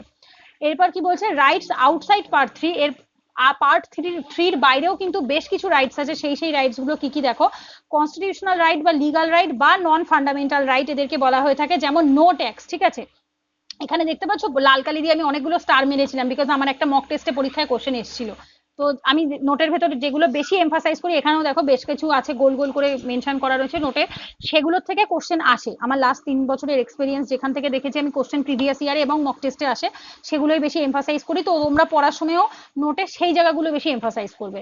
ঠিক আছে, এখানে কি বলছে দেখো, নো ট্যাক্স যেটা তোমার 265-তে বলেছে, পার্ট 12-তে রয়েছে। প্রপার্টি যেটা রয়েছে 300A পার্ট 12-তে রয়েছে। ট্রেড কমার্স 301-এ রয়েছে, পার্ট 13-তে রয়েছে। ইলেকশন 326, 325-এ রয়েছে, পার্ট 15-তে রয়েছে। বিকজ এই যে তুমি ট্যাক্স দেবে না, প্রপার্টি প্লাস হচ্ছে ট্রেড কমার্স ব্যবসা করা, প্লাস হচ্ছে ইলেকশন দেওয়া, তো এগুলো কিন্তু তোমার ফান্ডামেন্টাল রাইটের মধ্যে না পড়লেও রাইট, এগুলো লিগাল রাইট বা কনস্টিটিউশনাল রাইট। তো যদি ধরো অ্যাকচুয়ালি ইলেকশন, যেটা ইলেকশন ডিরেক্টলি কোথাও আমাদের ফান্ডামেন্টাল রাইটের মধ্যে লেখা নেই, টু বি অনেস্ট লেখা নেই। বাট যদি তুমি আজকে ইলেকশন দিতে যাচ্ছ, এরকম আমাদের পাড়াতে বহুবার ঘটনা ঘটেছে, আমি আমার পাড়ার লোকের মুখেও শুনেছি, যে ধরো যাচ্ছে, তাকে বলা হচ্ছে যে তোমার ভোট দেওয়া হয়ে গেছে, তোমায় যেতে হবে না, তুমি বাড়ি চলে যাও, এরকম ঘটনা ঘটেছে এর আগে।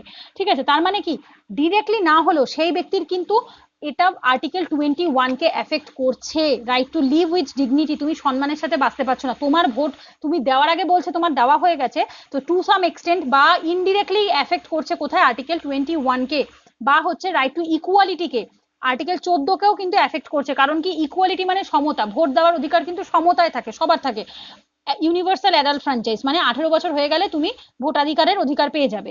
তো যদি তোমাকে এটা করতে না দেওয়া হয়, তাহলে কিন্তু তোমাকে আর্টিকেল 21 এবং আর্টিকেল 14 হিসেবে কিন্তু তোমার ফান্ডামেন্টাল রাইট এফেক্ট হয়, ইনডিরেক্টলি এফেক্ট হয়। বাট ইলেকশন টার্মসটা কিন্তু আমাদের কোথাও ফান্ডামেন্টাল রাইটে লেখা নেই।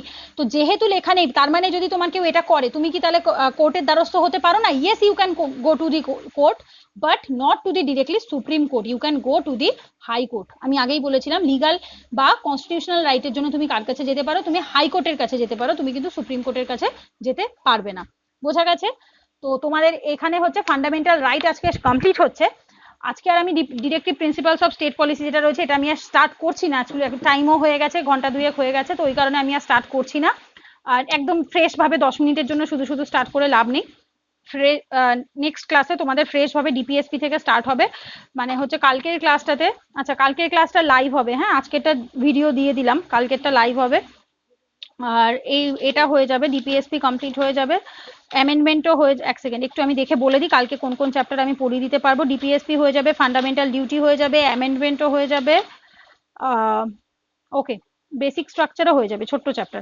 এখানে খুবই ছোট চ্যাপ্টার, এই 8 থেকে 11 নাম্বার যে লাস্ট 4টে চ্যাপ্টার আছে, এগুলো প্রত্যেকটা জাস্ট 1 কি 2 পেজের নোট মতো, তার বেশি নেই এত অবধি, যেটা এমার্জেন্সি প্রভিশনের, এটা অ্যাকচুয়ালি 16 নাম্বারটা আগে নোট বানানো হয়ে গেছিল। তো যাই হোক, তো এই অবধি তোমাদের 11 নাম্বার চ্যাপ্টার অবধি কালকের ক্লাসে হয়ে যাবে, ঠিক আছে? তো এই ক্লাসটা আজকে দেখো, দেখার পর যদি কোথাও কোনো প্রবলেম হয় খাতায় নোট করে রাখবে, রেখে কালকের ক্লাসে অবশ্যই আমাকে জিজ্ঞাসা করে নেবে। কালকেরটা লাইভ ক্লাস করাবো, আজকেরটা ভিডিও দিয়ে দিলাম, সবাই যেহেতু লাইভে আসতে পারছো না আজকে সেই কারণে আজকেরটা ভিডিও দেখে নাও, যদি কোথাও অসুবিধা হয় অবশ্যই জিজ্ঞেস করে নেবে, ঠিক আছে? তো আজকে এই অবধি থাকুক, কালকের ক্লাসে দেখা হচ্ছে।